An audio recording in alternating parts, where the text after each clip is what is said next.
It's 6 p.m., November 9th, 2021. The Board of Trustees of Colerain Township convene for the meetings. Mr. Baker, roll call, please. Mr. Unger? Here. Mr. Rajagopal? Here. Mr. Waller? Here. Thank you. Mr. Mills, we Yes, convene sir. for the executive sessions. Yes, sir. I recommend that the board go into executive session in accordance with the Ohio Revised Code, Section 121.22G1, to discuss the employment and compensation of public employees. Also in accordance with the Ohio Revised Code, Section 121.22G3, to discuss pending or imminent litigation with the township attorney. And also in accordance with the Ohio Revised Code, Section 121.22G8, to consider confidential information relating to specific business strategy and discuss negotiations with other political subdivisions respecting requests for economic development assistance. I motion that we would go into executive sessions for the reasons detailed by Administrator Mills. A second. Any discussions? Not from me. Okay. None. Mr. Baker, roll call, please. Mr. Unger? Aye. Mr. Rajagopal? Aye. Mr. Waller? Aye. We will be back after the executive sessions.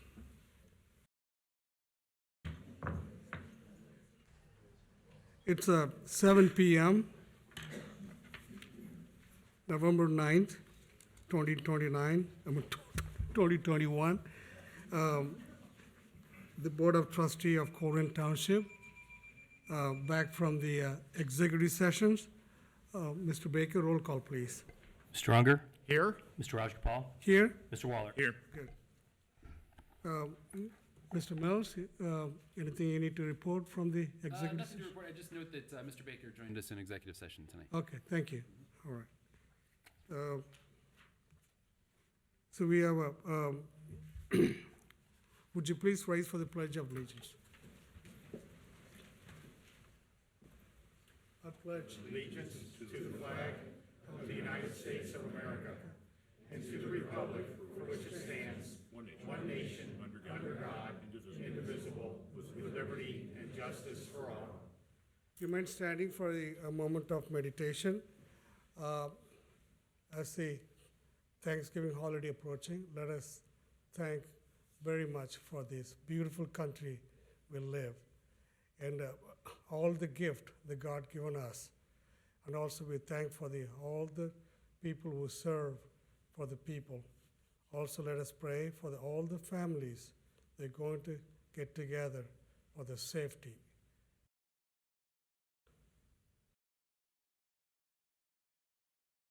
Thank you very much. Be seated, please.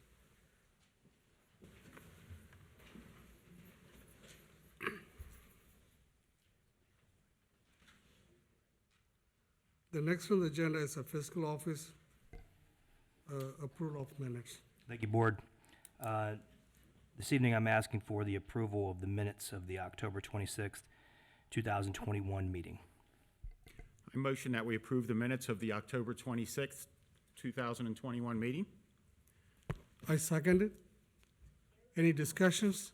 Jeff, I sent you, I think, 2 typos and one other item on there, a name spelling. Correct. Those were, You included those? Okay. No other comments from me. Mr. Baker, roll call, please. Mr. Unger, Aye. Mr. Rajagopal, Aye. Mr. Waller. Aye. The next on the agenda is the presentations. Thank you, Mr. Rajagopal. Good evening, Board of Trustees. This evening, we have a number of presentations, and we'll begin with Chief Walls and the swearing in of a number of personnel.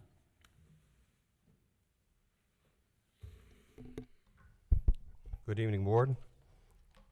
Good evening to those in attendance and those watching virtually. We'll have 2 swearing-ins tonight for our 5 newest career firefighters.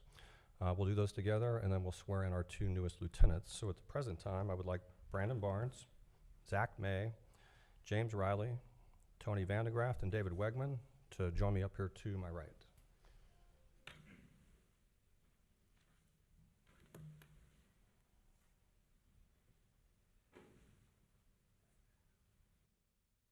In addition then, Brandon will be joined by his wife Rachel, Zach by his wife Ashley, James by his wife Anna Marie, Tony by her friend Kayla, and David by his wife Alyssa.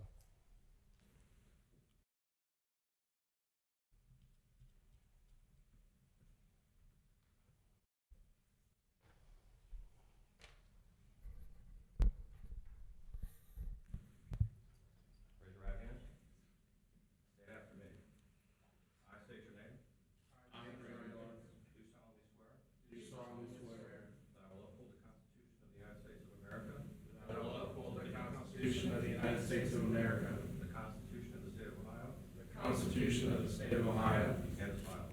and its bylaws. I will abide by the Colerain Township Department of Fire and Emergency Medical Services. I will abide by the Colerain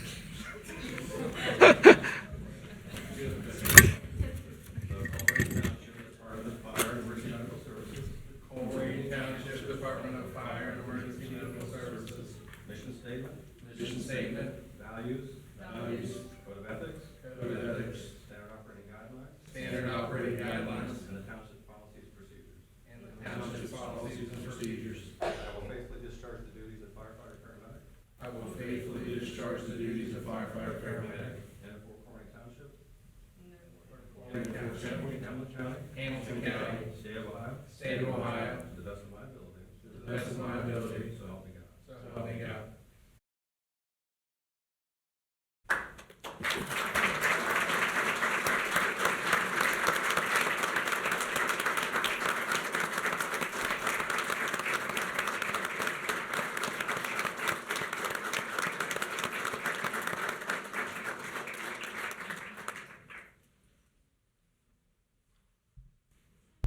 Not quite sure who's sweating more, them or me, but there is a quiz here in a minute.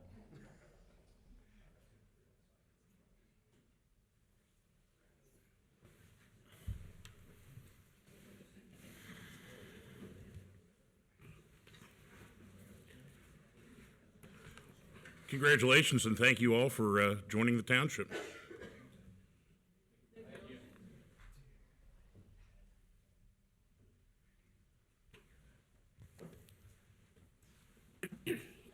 They're signing the quiz that I should have given them before we started. Congratulations for joining the fine department.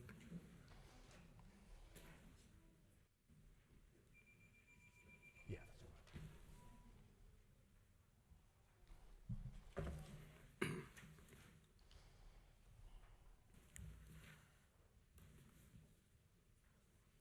Next then, I'd like to swear in our two newest lieutenants, Brandon Cable and Rick Williams, if you'll join me here to the right. Brandon will be accompanied by his wife Rhonda, and Rick by his sons Braden and Jackson.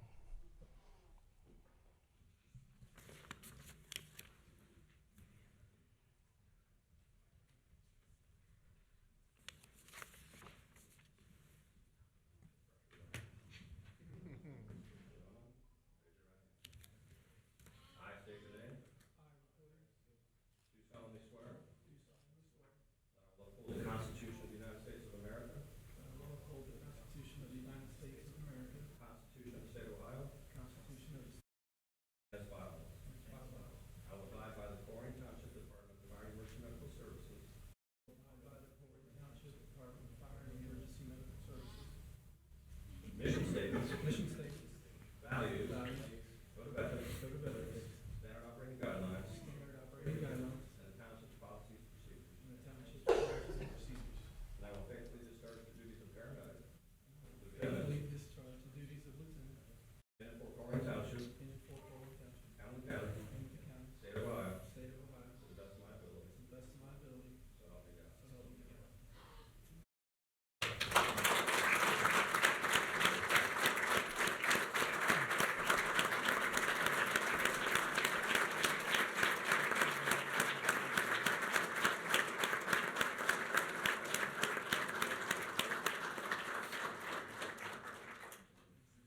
Congratulations, gentlemen.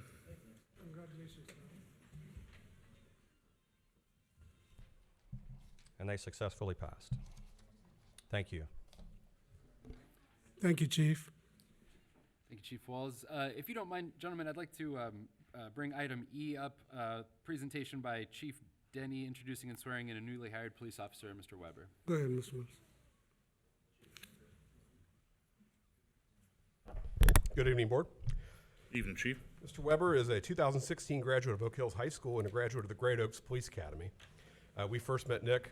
We made a practice now of going to the local police academies with our officers and trying to find the good quality people early so we have a good shot at them, and that's how we first met Nick. For the past 4 years, he served as a dispatcher and supervisor for the Northeast Communications Center.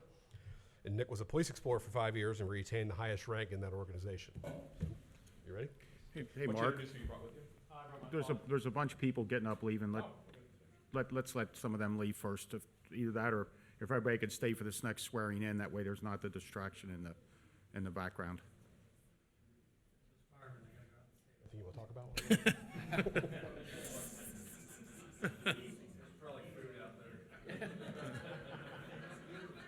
I think we're seeing some interagency rivalry here. I just didn't want to have the distraction at this important moment, so.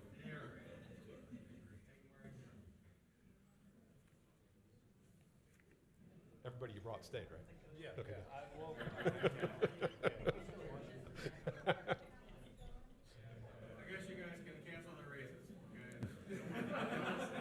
That's more of a contract issue, sir, that we can't discuss right now.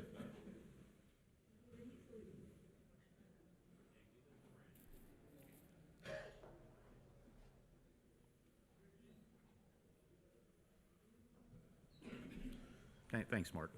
Nick, you want to introduce who you brought with you tonight?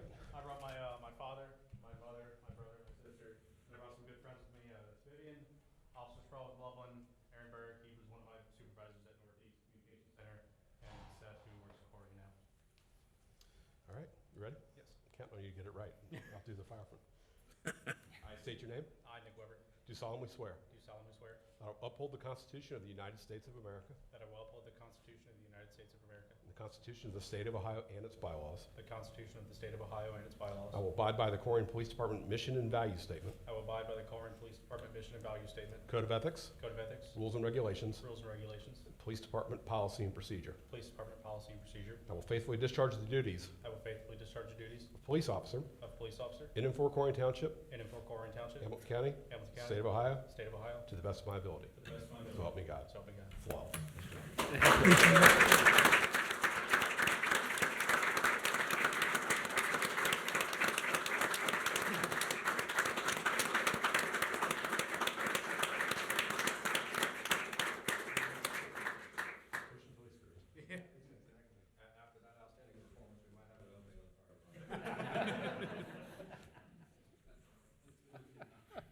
Congratulations. Thank you for joining. Congratulations. Congratulations, sir. Way to go, Mom and Dad. Yes, sir. Congratulations. Welcome aboard. We'd like to welcome aboard. Congratulations. Good job. Congratulations, welcome aboard. Yep. Good job. Any citizens address? Oh, yeah, sure, yeah. Thank you. Forgot to pick it up. Send Scott out to get it. I'll get it. We've got some time. Oh, yeah.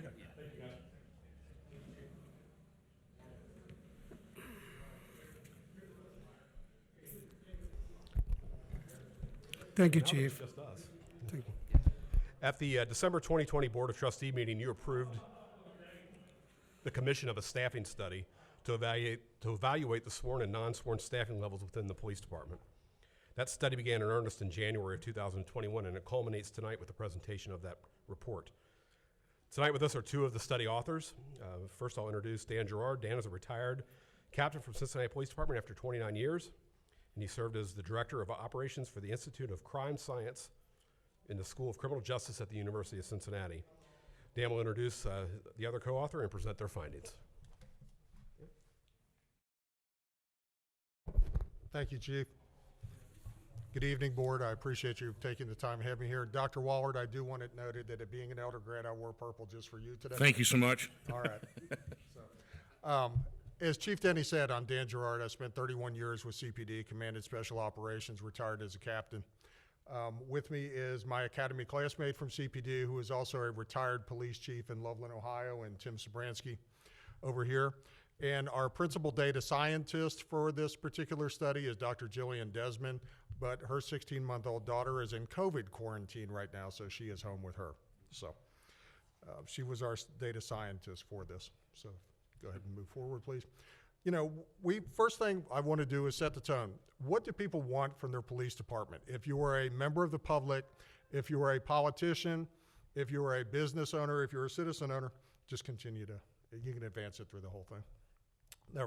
That's good, thank you. They want three things. They want you to be effective. They want you to reduce crime and disorder. They want you to solve problems, okay? Nobody calls the police because they're having an especially nice day and feel the need to share it with you. It is an emotional situation that they need something resolved, so they call the police. They want you to be efficient. There is no government entity, especially at the local level, that is overstaffed and overfunded. So you have to be efficient. You have to do more with less. Your calls for service are continuing to increase, but your resources aren't necessarily increasing at the same level. And more importantly, you also have to be equitable. You have to be fair, you have to be transparent, you have to be perceived as impartial. If you are, that builds tremendous legitimacy within your communities, and it makes it far easier to police Colerain Township. Next slide, please. I want to call your attention to this. These are your common citizen calls for service. These are both from the Hamilton County Communications Center and also the 321 COPS line that you have here. I would like to point out to you that the 911 calls and your 321 COPS number calls are both about equal on the dispatch numbers, and we were really surprised by those findings. But a couple things I want to call your attention to on this slide is you make twice as many medical runs as any other call for service type in Colerain Township. Nearly 30% of your total calls for service have involved some sort of medical emergency that's here. The most amount of time that you spend on call types are crimes in progress, trouble calls, suspicious activities, and domestic calls. Those are the call types that, if you look on Table 6 on page 12 of the actual staffing study, those are the dispatches that involve 3, 4, or 5 officers in order to handle those type calls. That's why your call volume is so high that's on here. Next slide, please. This is a combination of your citizen calls for service and also your officer self-initiated activity. This is what the officers of Colerain Township put themselves out of service to handle. Again, medical runs are still the highest. They are 1,800 more calls for service than the next lowest category, which is traffic incidents. The majority of your time is, again, spent on crimes for progress and domestics. Also, again, along with serious traffic crashes, they make up the bulk of your Colerain Township multi-officer dispatches would be those calls. Next slide, please. We use several models here. The first is that we use a per capita model. Then we also use a model by Dr. Alexander Weiss from Northwestern University, International Association of Chiefs of Police, and also the International City County Managers Association. The per capita model, if you'd go back one, please. Thank you. The per capita model is basically a peer comparison model. What we do is we match Colerain Township PD with similar national and Ohio cities based on population and crime rates. Dr. Weiss's model only looks at citizen calls for service. He makes no recommendation about the amount of time that should be obligated for the officers. But what he does do is he includes something called shift relief factor. He includes the amount of time off that officers are entitled to contractually, that they're away for training, they're away for sick, vacation, other things within his calculations, and that becomes very important. The IACP model, frankly, easily states that 1/3 of an officer's time should be obligated on calls for service, 1/3 of it should be for administrative tasks, and 1/3 of their time should be for some proactive, unencumbered type activity within the community. The International Association, or City County Managers Association, says that 60% of an officer's time should be encumbered and 40% of an officer's time should be available for calls for service. What we do is we combine all three methodologies, as each has various strengths and weaknesses that I'll talk about, and we also used a precise shift relief calculation that is unique to Colerain Township in your collective bargaining agreement. So if you look at just a per capita model, you will see that these are a national and a Midwest comparison that's right here. Colerain Township is below the Midwest average number of officers. In the Midwest, similarly situated police departments average 102 sworn, 24 civilian, and 126 total employees. Colerain Township is about 48% of the Midwest average right now as you are staffed. On a national level, they have 113 employees on average with 32 civilians for 145, and Colerain Township meets 42% of that national average for similarly situated agencies. Colerain is below in the average in both the number of sworn officers and also their civilian staffing. Next, please. Now, just looking at Ohio cities here. Again, Colerain Township is below the average. The number of sworn officers across Ohio for similarly situated police departments is 98, with 17 civilian employees, or a total of 115 employees for the police department. Colerain Township right now is about 53% of that average as you are staffed. I want to call particular attention to your neighbors in Green Township, which are right below Colerain on that slide here. A couple things that we need to talk about here. Green Township shows that they are staffed as 2 officers and 6 sworn less than Colerain is currently. However, when we did this staffing study, Green Township was 6 below their authorized complement when they did this. And the other thing you have to take into account with this is Colerain Township, although similar in size, similar in population, Colerain Township has 850 more Part 1 crimes per year than does Green Township. Part 1 crimes are defined as serious property crimes and serious crimes against person, again, taking up much more of your officer's time and resulting in some of those 3, 4, and 5 officer dispatches that you saw earlier. Next slide, please.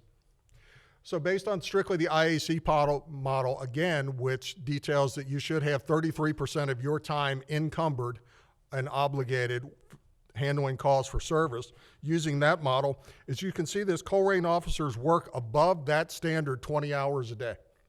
Their patrol force in Colerain, 20 hours a day, is above that standard set by the IACP of being obligated 33% of their time.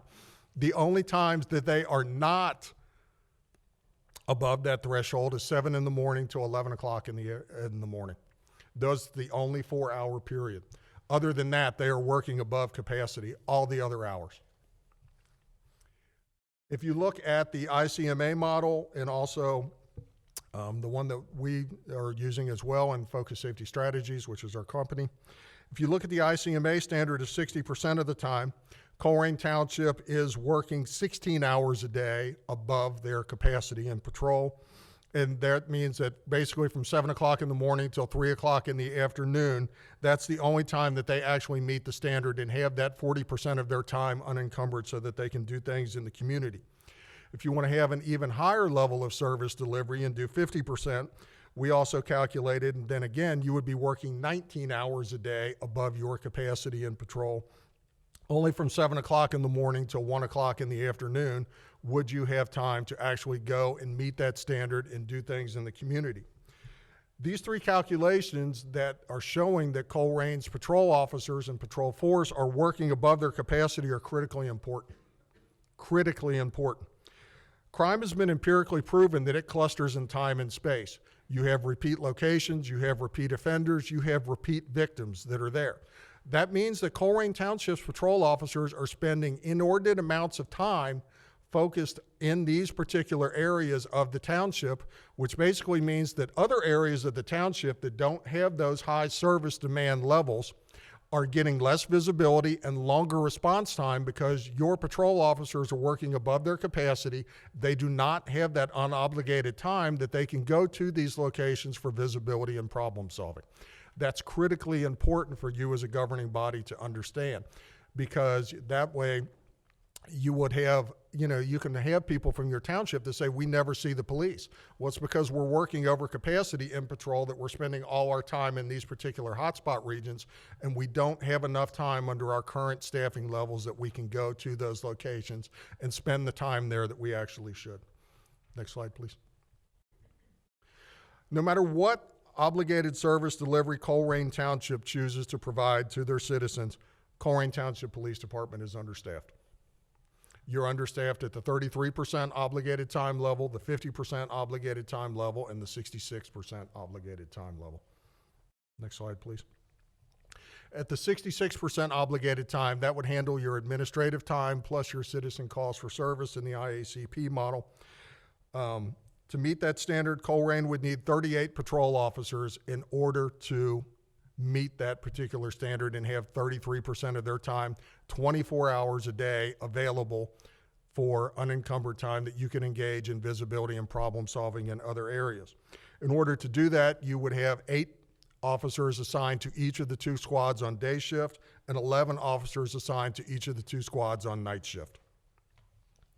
If you wanted to increase your visibility in neighborhoods and you wanted to do a 50% unencumbered time, to do that, you would have to have 50 patrol officers. That's just patrol officers. You would have to have 11 on each squad of your day shift and 14 on each of your night shift squads in order to meet that standard.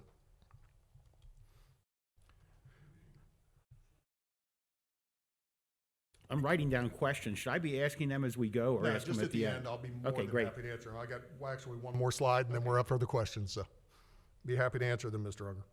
So if you look at this, the majority of police departments in the United States allocate 60% of their sworn employees to patrol. Right now, Colerain Township meets that standard. They have 60% of their officers that are assigned to the patrol. However, in order to meet that and meet the IACP standard of 33% of your time unobligated and free and available for problem solving and visibility, you would need a staffing level of 63 sworn officers throughout the entire police department with the other officers assigned to patrol. In order to meet a 50% obligated time standard, you would need 83 officers in order to do that. Now, the service delivery model is determined by the governing body, yourselves, of Colerain Township in conjunction with the police chief. What we have done is we have laid out various service delivery models to you. It is incumbent on you to identify which model works best for the citizens of Colerain Township. So, but the key takeaways from this are right now, your officers are working over their capacity. They're not able to spend enough time in certain areas of your township that frankly are not high service delivery areas that are right here. And also by any model or any service delivery level that you choose right now, you're understaffed as an agency. And at that, I'll take any questions. Sure, thank you. And you might not know the answer to this. I noticed a few slides back on the Green Township comparison. I know they went ahead and hired some officers. Do they still have a detail from Hamilton County helping them also? Yes. Is that included in the Yes. 53? Yes. So how many, and Mark might know this, how many do they have that aren't Hamilton County? Not that that matters, but if the don't think county so. ones went away, I don't think so. They have the sheriff's department They had contract 12 anymore. at one time, but they're saying now that that's been canceled. it's all Green Township employees now, so those 53 are all green. So, and the one question I wrote down, you kind of answered as we went along. If you would add these officers, I think the daytime shift is less of, I think more of them are needed in the busier times of the day, so you would make the later day shift, that's where the additional officers would go. You would have to add a couple to day shift in order to do that because you have certain requirements, especially when school's in session with SROs, that you're pulling people and other things that you were doing. So looking at that, you'd have to add a couple to days, but you would definitely have to add 3 to each squad of your night shift in order to meet that standard. And again, depending on the service delivery, you could add up to 6 per each of your shifts. And since we have SROs at the 2 high schools, are they counted in our number? They count in your overall complement, but not your number of patrol officers that are actually available to answer calls for service throughout the township. And then on the chart, you also showed that Westchester had 90 or whatever. And I haven't seen any recent data of what their population is versus us, but do you think that their staffing level is correct?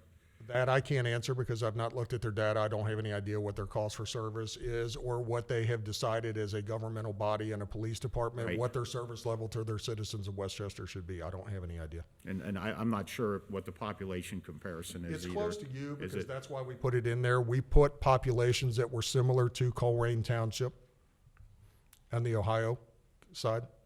So your last slide there,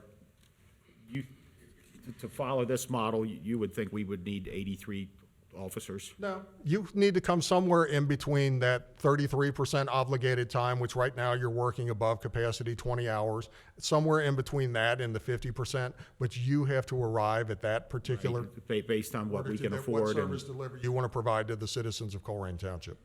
Okay. Well, thank you for your work on it. I might have other questions after these other 2. That's fine. Thank you, sir. Matt, you got a question? Sure. Thank you so much. I've got, I'm going to get kind of nerdy in the statistics here a little bit. So on the first slide, the most common 2020 citizen calls types, calls for service, just kind of a methodology question. When you say, so average response time, Is that 6.78 included in the 17.03, or is it plus to come up It's with? included within there. That's how much time, that's, the response time is not included. That's how much time they're actually on the scene of the call. Because when we look at these, we build in, it's from the time of dispatch until the time that they're done. Okay. Is there a way, so directing your kind of attention on that chart, is there a way that you can use a statistical method to determine the change in average response time per officer added, or per full-time officer added, or the change in time spent per call? No, there's really not been a national standard of that. And then honestly, it depends on your call type, because as you can see, some of these call types take quite a bit more time. You know, if you've got a crime in progress, it turns out to be an aggravated robbery with shots fired at one of your businesses that's right here, that's going to take up a lot more of your time. It's going to have a less response time because that's a lights and siren type call. So you'll get there to the scene quicker, but you're also going to spend a lot more time at that particular scene. So it's going to depend on what your particular crime is. Again, that's why that was important to mention that even though it looks like Green Township is staff less than you, you have 850 more serious property and crimes against persons than they do, and those are going to take a longer time on scene. So in fact, if you wanted like apples to apples, it would be total time spent divided by officers. I've never understood, what is trouble?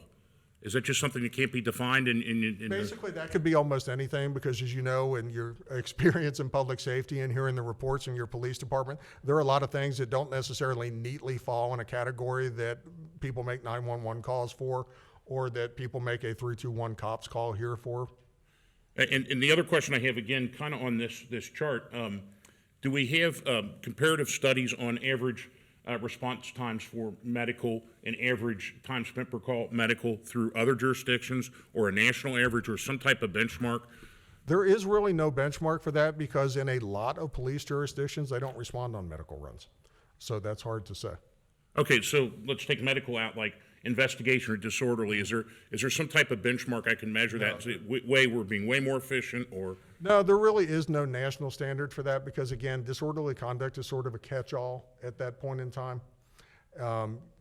Disorderly conduct, use Kentucky as an example, okay? They're our border.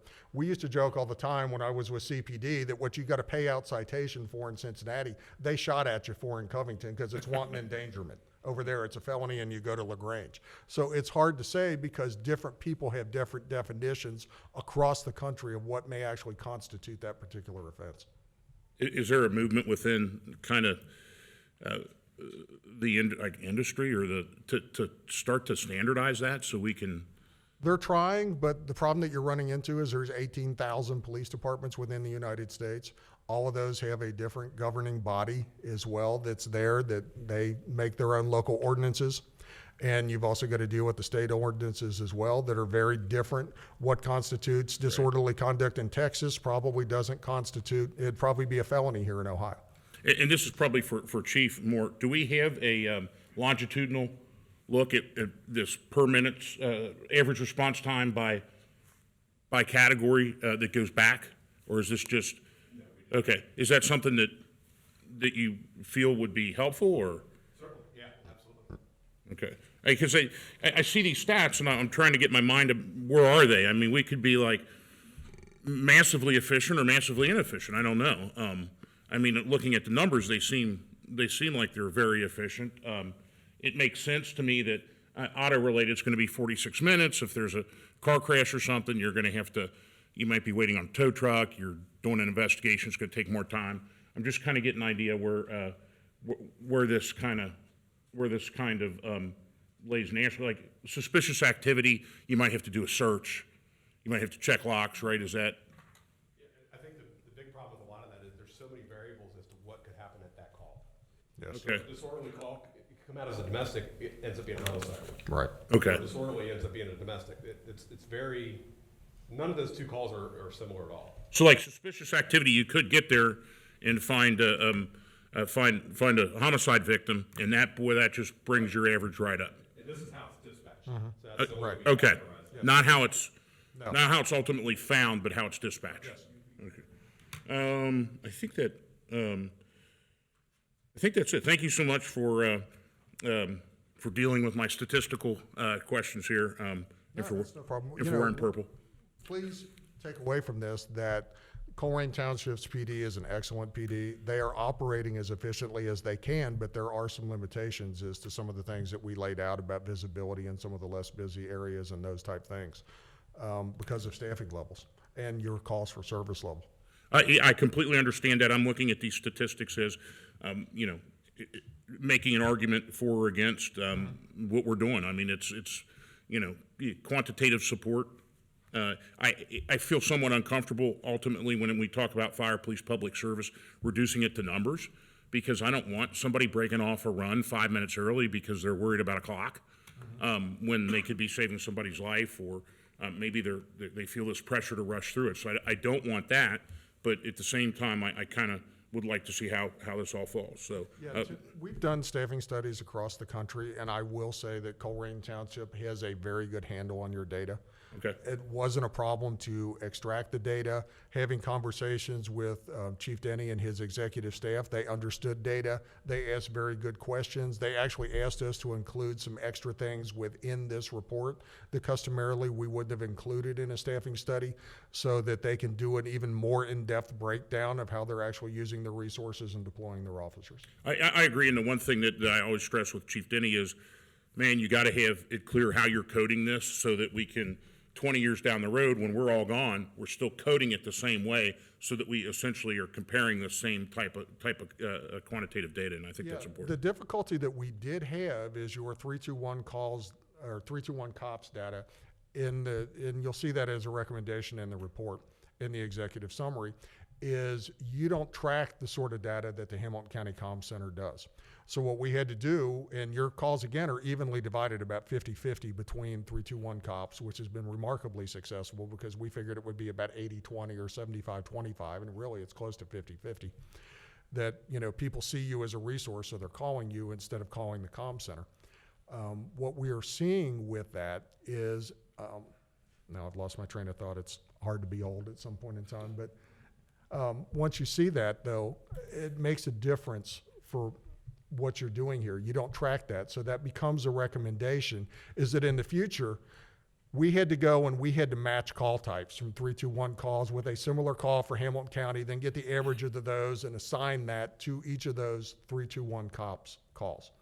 So in the future, we have recommended that you track the same thing that the Hamilton County Comm Center does for that, for exactly what you said, Doctor, so that 5 to 10 years from now, if you're doing another one of these, you don't have to create that data. It's already there. So your coding documents, and were part of our study. You have those. Okay. Yes. Perfect. Thank you. You mentioned earlier about, how efficient our police department is doing. Also, they come up with a lot of innovative programs with that Colerain Police Department is doing. Which in the statistics all, but you didn't add it to this. They got an excellent diversion program, which is already reducing officers going to the downtown spending. So these are the programs they're doing is excellent job. Yeah, you have SROs, you have people assigned to task force, you have detectives, you have officers that are out in the community working to solve problems on a regular basis.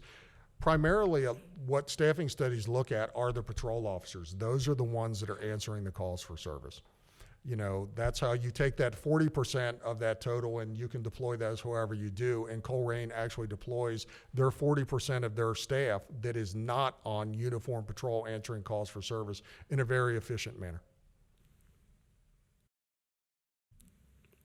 Any further questions? Okay, thank you, sir. Thank you for your work. Thank you so much. Much appreciated. Thank you, sir. Very good. Thank you, Board. The next presentation will be delivered by Mr. Jeff Weckbach, and he will be recognizing the participants of our Careers in Government Day. Good evening, trustees. So as Good part evening, of the strategic plan this year, we had an initiative that we wanted to set up this new item called Careers in Government. And part of that was really to expose some of the students that are in our local school districts to what we do on a day-to-day basis. As you all probably know, out in the labor force right now, there's a shortage of people that are looking for jobs, and so a lot of people are fighting over the same individuals for jobs across the board. I know we're feeling the squeeze when it comes to finding different fire recruits, police officers, maintenance workers, all of those different roles. And so we put this together as an opportunity for the students to learn a little bit about what we do and to show them, different pathways that they have when they do graduate. So I know that there are some key things that the school district has been pushing, especially this idea of enlist, enroll, or employ. And we wanted to make sure these students had an idea of what that employee future could look like.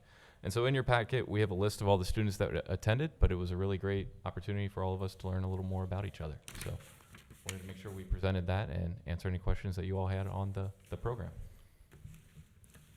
Thank you, Jeff. That's one of the visions, get a lot of young people get involved in the township government. And, I always had that vision one day it's going to happen. And thank you for doing this. And it's a great program. I agree completely. I think my first meeting with Mr. Mills, I mentioned that I think that being an educator, outreach, I really firmly believe we're planting seeds now that may not bear fruit for 5, 10, 15 years, but certainly will start that process. I believe that you're kind of how far you look in your vision ahead is important in creating a successful organization, and we've certainly started that road with this and getting kids involved. And I teach government, and I try every day. I'm like, guys, it's exciting work, and oftentimes I get booed, and they say no, and they don't want to get interested, but it is, and it's service to the community, and I think it's important that we instill that early.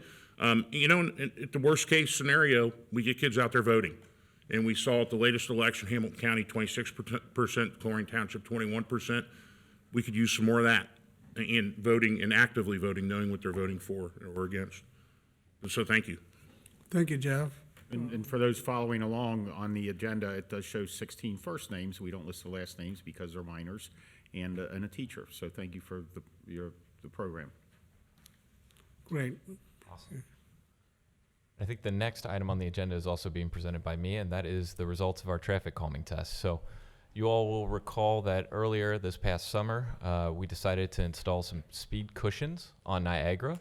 And as part of that, and Jeff, if you went, there you are, we wanted to test a few different things. So looking at this map here, we actually tried to structure this so that we could really test the impact of 3 or 4 different types of traffic calming, as well as seeing what other impacts there could be from installing these speed cushions. And so I'm going to walk through those real quick, and then we'll be happy to answer any questions that you have. But really, because I enjoy science just for a fun little hobby, I structured this as sort of a hypothesis. So our first hypothesis is, would road narrowing, or we stated road narrowing would result in a lower overall speed. So in the section of roadway that I'm referring to, the road is about 8 feet shorter in terms of width than the rest of the roadway along Niagara. That's just the way that the bend in the road goes and the way that the right-of-way was obtained probably when the road was being constructed. And what we saw was that this result was actually confirmed. So pre-test, before we put the speed cushions in, the average speed was about 21 miles per hour. After the speed cushions in, it was still about 21 miles per hour. That was of note, less than any of the other areas in the test before, and about where we landed after on the speed cushion. So it was interesting to see that road narrowing, while expensive to do, is an effective way to curb speeding. The next hypothesis that we actually had, which was at the far end of the study, and Jeff, if you want to go to the next slide. One too many. Was to install speed signs. So you've seen these before. These are the signs that illuminate when you're driving by and show you how fast you're driving. They tell you if you're speeding. It might be flashing with blue and red lights if that's happening. And so you see we put in here what the before average speed was, the after average speed, but probably more of note on this one is the bottom line there, which were the average number of violators per day. So in this section of the study, we saw about 8 fewer violators per day, taking the total from about 47 to 39 in that area. So there was an effect on speeding in that area, and overall we felt like that confirmed the hypothesis that speed signs work. Those run about $4,000. They're by far the cheapest alternative that we have, that we looked at. The next hypothesis was actually the speed cushions themselves. So the hypothesis was simply that the speed cushions would reduce speed, And as you see on this chart, it dropped speed from about just over average speed of 25 miles per hour before to just over 21 miles per hour after. It had a huge decline in violators, but that took about 6 to 6.25 violators a day down to 1 violator a day. So something to keep in mind, these speed cushions cost about 18 grand to put in for the way we did our test, which was to space them apart, sets of 3 that were spaced apart about 500 feet, so that we can make sure that you didn't just hit one and then floor it. You actually had to slow down for a staggered period of time. The next hypothesis was for retaliatory speeding. So we wanted to see, would people speed immediately after the speed cushions?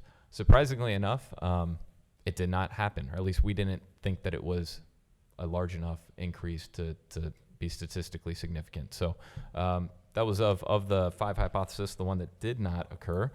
And then our final hypothesis was that we would see a large influx in traffic onto Laura Linda. So there's a section on Laura Linda, and that's kind of what made this whole experiment a little unique, that if you wanted to bypass just the speed cushions, you could.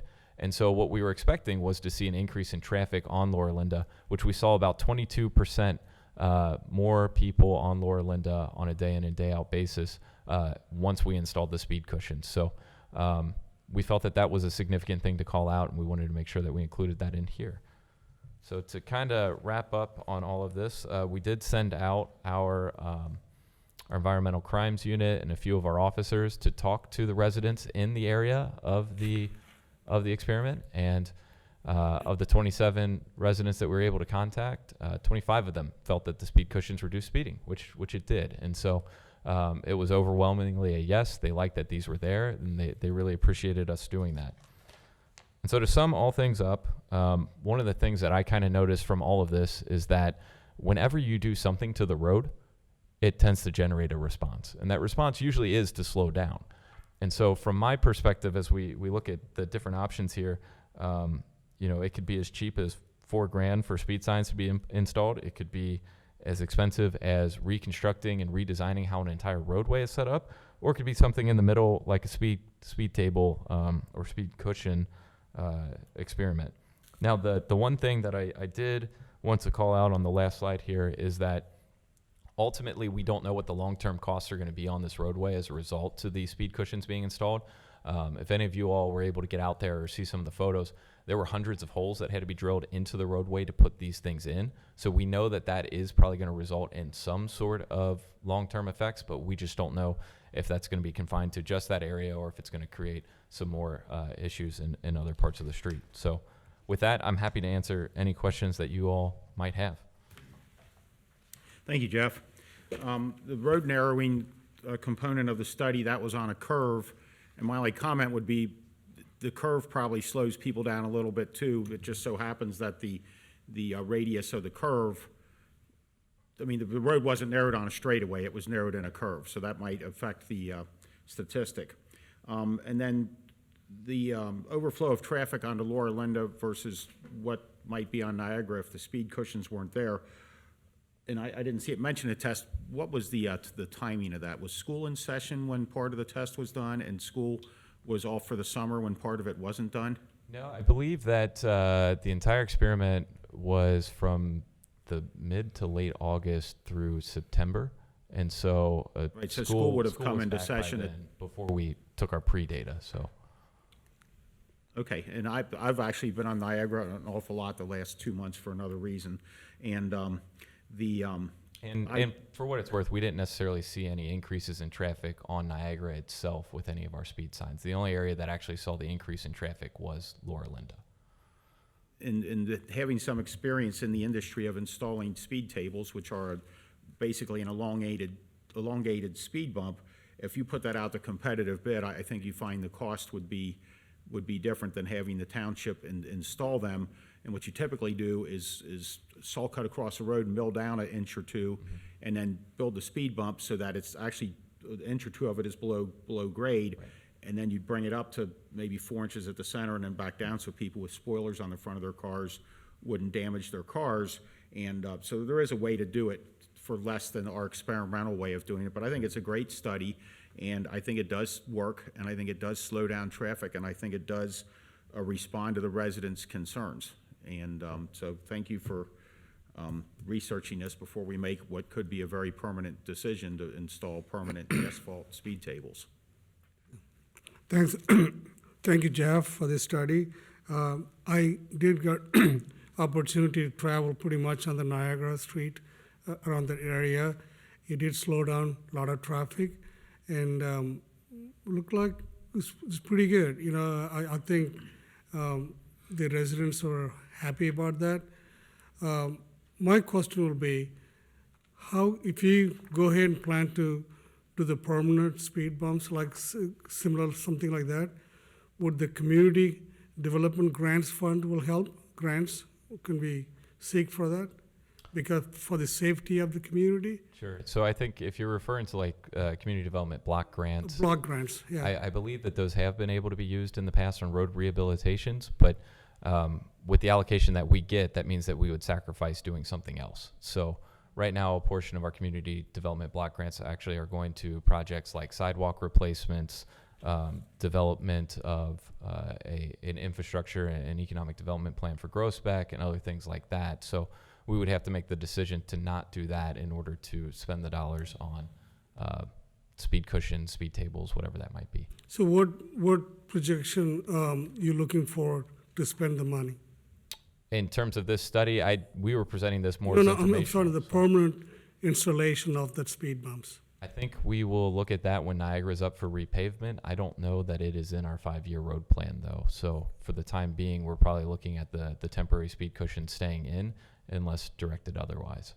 That when we are looking to apply for the infrastructure, the earmark funding, would they be applied, seek that grant? We could, but I think my understanding of the infrastructure earmarks from the federal government is the sweet spot there is somewhere between $5 and $10 million, and I don't know that the repavement of Niagara would rise to that level. I think that we'd be looking at maybe a couple $100,000 if anything. So it may not be a significant enough project to grab the attention of the congressional delegation. Okay. Matt, go ahead. Thank you. Thank you, Mr. Weckback. It's like my favorite night. All we're doing is data. I love it. So this data, do we know which ones were, at what level, which level, if they were statistically significant, or if it was just a matter of explaining because of chance, or? Yeah, I did not put my stats hat on and test for statistical significance or any of the standard deviations and all that. Okay. So, yeah. That would be just complete. Yeah. I do have that software, SPSS, which will just run that in a normally distributed curve or a Logit or a Probit. But There's a special toolkit in Excel that'll let you do that too. really, So, yeah. no, I bought the software, so I guess I'm a special kind of tool. So I'm looking at the speed cushions, and I think that I'm struck at the speed cushion versus the stop sign, the signs, and I think that there's a clear difference. It's just a matter of, I would bet if there was a sign and a cushion, it would be even. It's just a matter of degree, and I think government's a role of figuring out, what you can afford and what you can afford to do with this. These signs, once they're in. Let's say we decide where one of the signs was to put in some speed cushions. Those can be removed and put in another location? The speed cushions or speed signs? Signs. The signs, I think, are the most easy of the options to actually relocate after you would put them in. So you could, in fact, I think what we do now is we have a few of these signs and we rotate them through. Okay, that's my next question is, so we could rotate them. I mean, we're starting to bank a lot of data. And we did that with police, now we're doing that with roads. And I think that there's an opportunity to kind of maybe take the approach of we're going to put it where it's hit most and things like that. Do we have a breakdown on hours, if there's certain hours that it's more useful than others, or if it's more effective? I believe we do. I don't know the numbers off the top of my head, but I think I've seen those from the reports that police has provided. Okay. So. All right, we can talk about that too. I think part of solving this problem is, it's going to cost money, but I think I'm more for, yes, throwing money at it, but throwing intelligence at it so that we could figure out, the best ways to kind of approach this. We've got, a lot of miles of roadways in Colerain Township, and once these have gone up, a lot of people said, well, am I next? Am I next? And I think I think that's a legitimate question. I didn't want to make a major investment and find out, guess what? People hate it. They drive up on the sidewalks, they drive by my house and throw the speed bumps into my yard or something, and it just doesn't work. The data you're showing us tonight shows that it does have a significant impact, and ultimately, I think it's going to save somebody's life back there in other areas as well if we get these things spread out. So I appreciate, and that was the goal when I made the motion, is I want to see what it looks like, and we see what it looks like, and I think the ball's in our court now. As the Board of Trustees to work with you guys, administration, to figure out what we want to do next. So I thank you so much for following through with that in a very, very thorough way. Thank you. Matt, you mentioned that, and I would be, and I don't know if those bumps are committed to be somewhere else on some other test, but I would be in favor of leaving them in place at this point for the foreseeable future. Yeah, and I wasn't, I guess my point is the ball is in our court is, I guess that could have been an option, but what do we do next with other areas? I think right now we continue kind of collecting this data and see if it tails off. I mean, there's kind of an effect of over time, maybe it doesn't, month 2 it doesn't matter as much, or month 3 or 5 or 6 or whatever. But I want to make informed decisions based upon, not my gut feel or not what people see episodically, but what we can have data and attach it to, and I think that's significant. So, yeah, I think that by ball in our court is, do we want to put some more signs somewhere else? Do we want to look at other places? Because I have heard, as soon as those went up, I thought there would be a lot of negative blowback, because usually that brings negative blowback. I got some, but not a lot, but the more negative is like, what about my neighborhood? And I guess that was something I expected to a degree, but the degree I got was way beyond my expectation. And the degree I got from people who said, I hate these things, was way below my expectation. So it's kind of interesting. Now we'll see what happens in the winter. And certainly we'll make our snowplow operators aware of their location if we get that heavier snow. But so to be clear, because I've received a lot of questions from residents, those bumps are going to stay in place until some future action by the Board of Trustees. Right. They're not going anywhere, because I had somebody call me and say, are you guys going to take them out? And no. It sounds to me like we're going to leave them there. They're working. As far as I'm concerned, they're working, and I want to see other ways that we can impact other streets as well. Sure. And are you good with that, Raj? Or Sure. just leave them so to anybody who's asked me that question, I've talked to a lot of people in the past couple months. They're going to stay there for the foreseeable future, and we'll see what kind of maintenance issues come up with them if they do get nicked by a plow or whatever. And while they're called temporary, there's about 200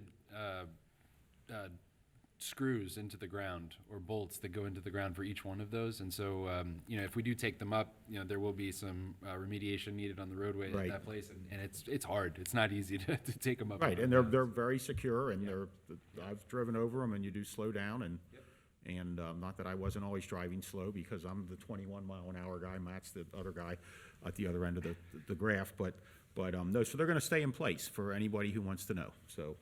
And by the way, let me just add as for final comment, I think that this is a textbook approach on how you handle this issue, and I'm very proud of the way that you guys handled it. I think it took us a while to get it kind of jump started on what it should look like, but this is, this is how it should be done. This should be the case on how we handle these issues. Is you start, you try an experiment, and you see if it works, and then you can spread it to other neighborhoods and areas, and I'm very impressed with that, so thank you. I appreciate you saying that, Trustee Waller, because innovation is one of our core values in the township, and the innovation process is an iterative process by which you test ideas, and sometimes you fail, but sometimes, as is the case here, your hypotheses are bear out. And a failure is a success too, because you've eliminated from a possible solution. Yep. And I think that's important to know. Yep. Thank you. Thank you, Board. Thank you, Jeff. Right. If there is one word I would use to describe our third quarter employee of the year tonight, I would use the word patient, because he has been patiently sitting there through an hour. Tonight, you've been very patient, Chief Conn. It is my absolute pleasure, Board, to share with you the distinction that Chief Conn has earned in the past month. For those of you who don't know, Chief Conn is a battalion chief. Battalion chiefs in our fire department. And a battalion chief is is really the operations chief for a unit day. So a whole day, all of our firehouses throughout the township, he's the ops chief for that group. Chief Conn has done so much, particularly in the last 2 years through COVID. You may recall that he did an awful lot as it related to our communication strategy and really became a love. I mean, not that you weren't already, but you were very lovable through that period of time, and we all appreciate you conveying the townships so eloquently. Steve and Chief Conn is now and has been a role model for some of those core values that we hold in the township. Innovation being one we just talked about, pride, connectedness, hard work. Those are 4 of the 6 core values of Colerain Township employees, and his work on station branding in particular recently has demonstrated a great deal of innovation. I mean, I was absolutely blown away by the work that you did, Chief, on that station branding initiative. It connected our employees with the township's neighborhoods in a really meaningful way. It bolstered employee and resident pride, I think, that pride core value, because you could see, that's my station's logo right there, and I can see a world in which folks are going to be wearing that and repping that in Groesbeck and Pleasant Run, and it's going to be cool.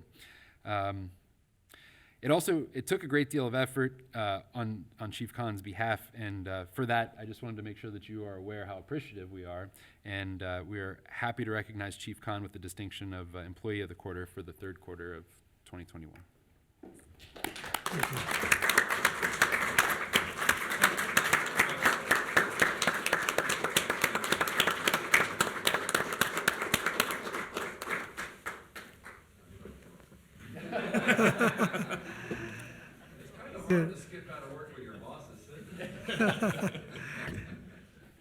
Jeff, thank you for doing this. We know, Chief, you did a great job. I personally watched you during this COVID time, very critical time our township was going through.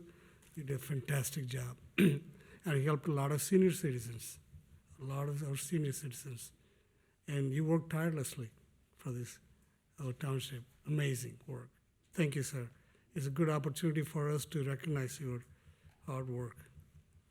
Thank you.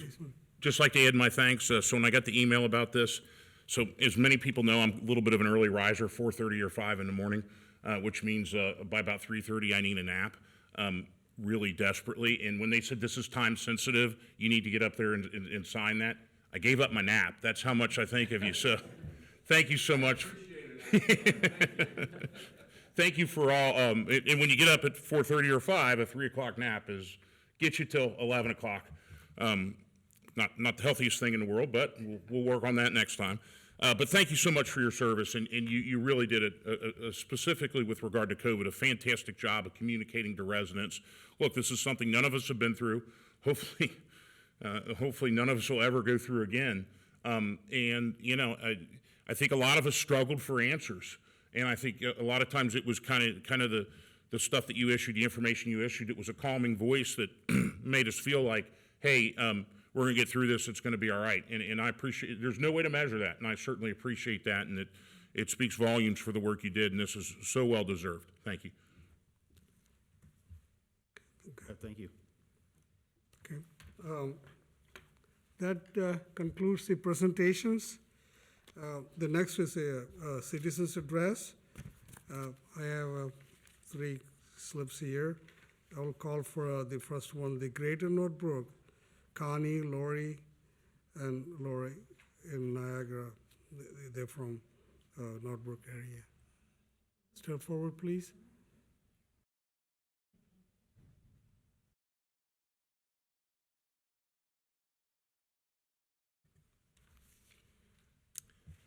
Thank you. Don't get distracted. That's not up first. Oh, okay. Thank you. I learned my lesson once before. Thank you. Thanks. Hey, fellas.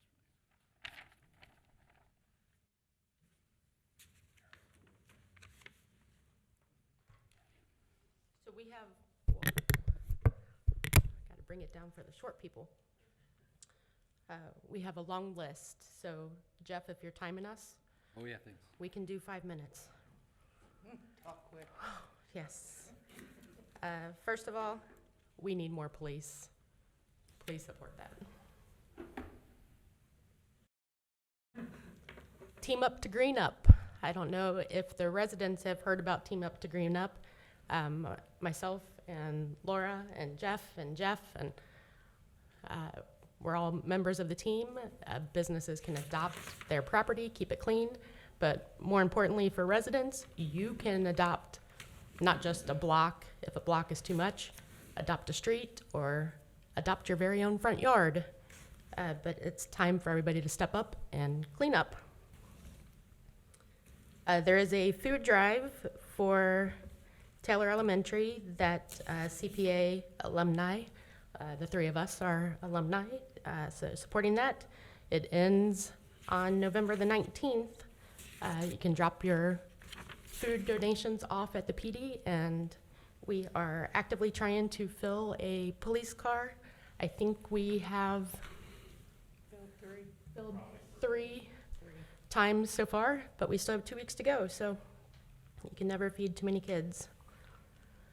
I know you like going out into the neighborhood and finding trouble spots to work on. There is a tree, write this down, 2642 Ontario. It is completely hollow. It's in the right-of-way, getting ready to fall.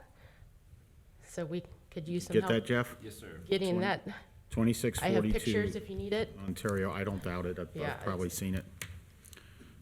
Let's see. I don't see Jackie. Did we miss her? But she wasn't here tonight. No? Okay. We just wanted to thank Jackie for everything she's done and the time that she's been here. She's made a super large impact working with our group and us as individuals. So the people who stole her from us should be ashamed of themselves because we want her back. So just wanted to say thank you to her for working with us the past few years. And in her honor, we will get pollinator gardens built in Northbrook, and I will be sure to reach out to her and invite her when we do ribbon cuttings or whatever we come up with, but she's fantastic and she will be missed. Let go of butterflies. Yeah. Laura wants a butterfly release, so she'll be there for that too. This is completely off topic and not really trustee business, but it's Colerain business. Former trustee Greg Ensko is walking across the country, and he does shout outs to Colerain every single day. He has reached 3 million steps. He's just west of Albuquerque, New Mexico, on his way to LA. It'd be kind of cool if we can do shout outs and bring Colerain on a national level via Greg. So anything we can do to support that effort would be awesome. Traffic calming, I think you guys know what we're gonna say. Thank you for leaving the speed cushions in. If we could multiply them like roaches, we would love it. I can't help it. I'm on my A game tonight, so you're welcome. For us, it's all about slowing cars down. If speed signs work, great. Trees in the middle of intersections. We've talked about that before. You mentioned kind of get used to speed signs. You can't really get used to speed cushions. They slow you down regardless. A speed sign, you know it's there. So in the future, you could get used to it. Got a minute and 10 seconds. Ready? All right. So the packet that we gave all of you. As you know, a few years ago, the trustees adopted a Northbrook Now strategic plan, and in that plan, we outlined many different things. It's about 80-something pages of what we want to do with our lives. And one of those is pollinator gardens, butterfly havens, slowing people down, making our neighborhood more desirable. And one of the target areas is the Northbrook Shopping Center. You know, we do a lot at the shopping center. But wouldn't it be great if we linked it all together and brought everything about our strategic plan into a mural at the Northbrook Shopping Center?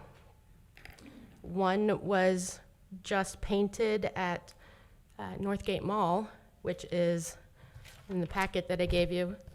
This top left is Northgate Mall. That artist is available and interested and has ties to Colerain, was a Colerain resident for many years.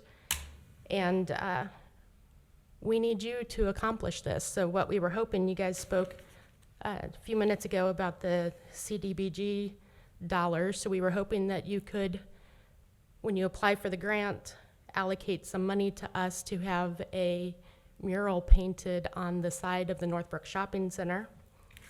We would love to incorporate things such as the flowers, bees, you name it, things that would be bright and colorful. We also requested with the artist when we met with him to make it interactive, so that way not only is it kind of cute and fun when you drive by, but maybe you want to stop and get out and take a selfie and come up with some cool hashtags and have another reason for Colerain to have some positive press.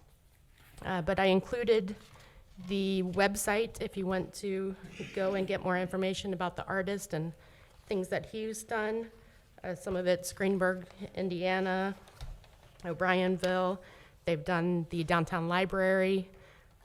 So he has been around for many years, used to work with artworks, and I'm over my 5 minutes.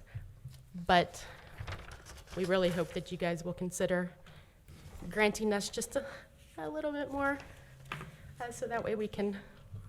Be the first to incorporate Yes. a mural in Colerain Township. Yep. It's something that we've talked about for over 5 years doing, and not only will it be beautiful, but it also inspires new things to happen on that corner, and that is what we need to do there in Northbrook at that shopping center. It's great, new. This would be the Positivity beginning. brings positivity. So fun and colorful, and we have some other, livens it up. We have some other opportunities we're looking into at the shopping center, and this could be another great catalyst for placemaking and rebuilding that part of our neighborhood. So thank you. Thank you. That's a beautiful picture, Lori. Very pretty. Oh, that's awesome. Thank you. Thank you for your initiative. Okay. The next in the citizens address, Martha. 3321. You don't want to speak? That's your little grandchild, right? My granddaughter. Yeah. Yeah. Oh, yeah. Guess what? Yesterday. Yesterday, I talked to my friend, my friend, going to build a sandbox. Oh, we're going to come over, hopefully, if the weather is better, within a week or so, next week or something, we're going to build a sandbox for you, where you swing, where you slide. Okay? Are you excited? Thank you. Oh, it's beautiful. It's a beautiful girl. Thank you. You know, have y'all ever been to Edgewater? Yeah. You know what the tree is, right? Yeah, right. Yeah. The lights of the tree to make where the cars start. The cars are now coming up Niagara, and they stop at Stadia. Use that stop sign as the tree and zoom up toward Niagara. I don't know if y'all see the no, you. Would you come in the microphone, please? But the speed is going from Stadia up to Springdale is where the speed is. There's kids out there playing, and there's a lot of traffic, and they start squealing the tires from Stadia up to Niagara. And like some other one said, I'm at home sometimes a lot during the day. I don't see a cop come by at all. If your presence is known, activity stops. And I could be home for days, and not one cop goes by. Thank you. Thank you. Thank you, ma'am. And it's like, it's really, if you, once in a while, make your presence known.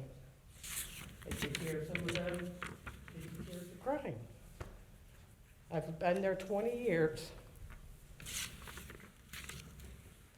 Oh. Thanks. Thank you, ma'am. Okay, next on the list, Mr. Rich McVeigh.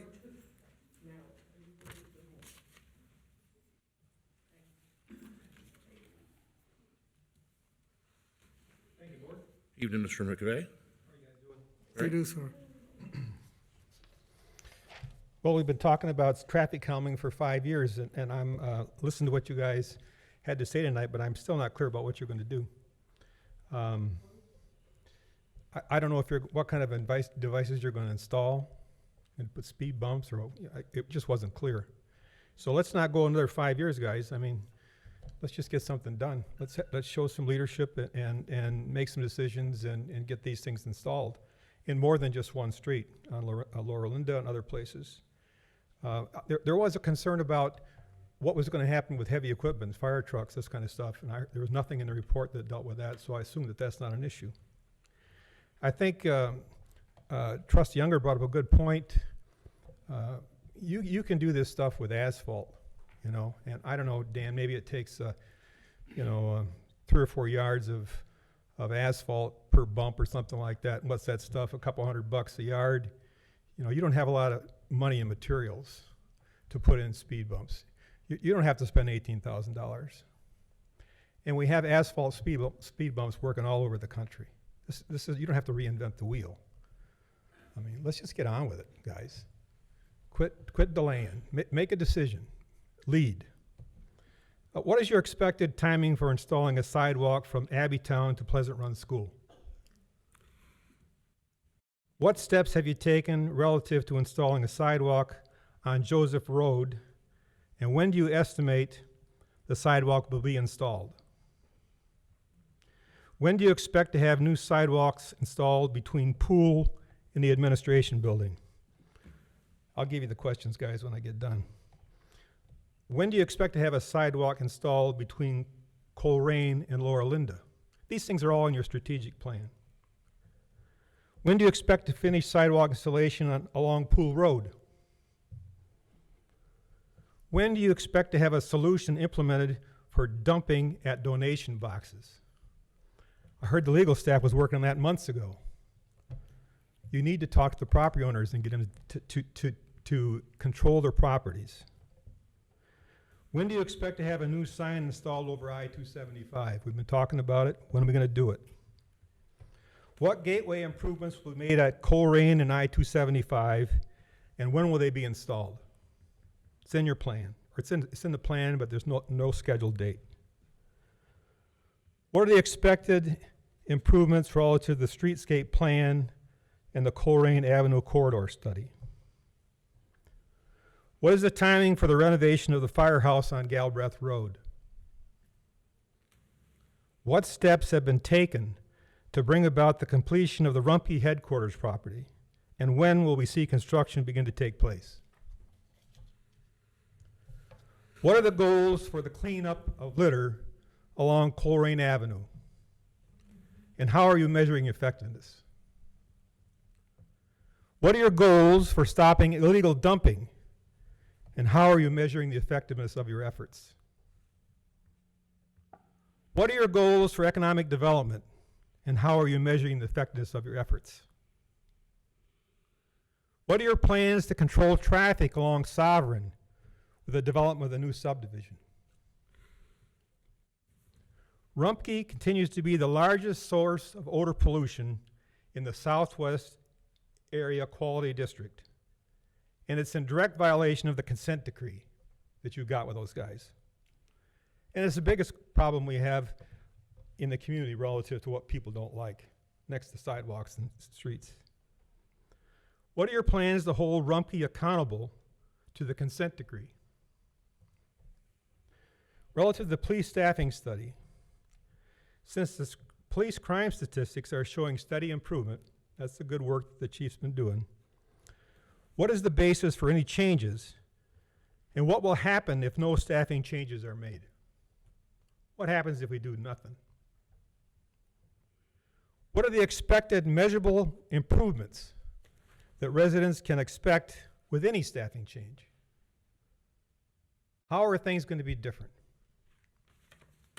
How can you make a decision if you don't know what you're measuring? Guys, these are straightforward questions.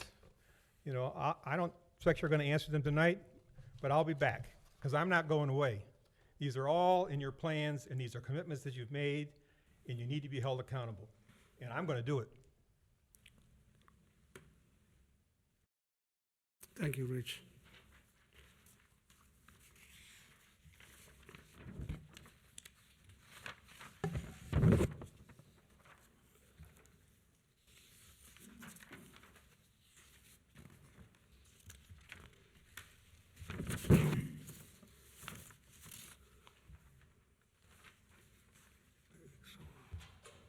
Is this, Mr. President, are there 3 copies of this? Did we each get one?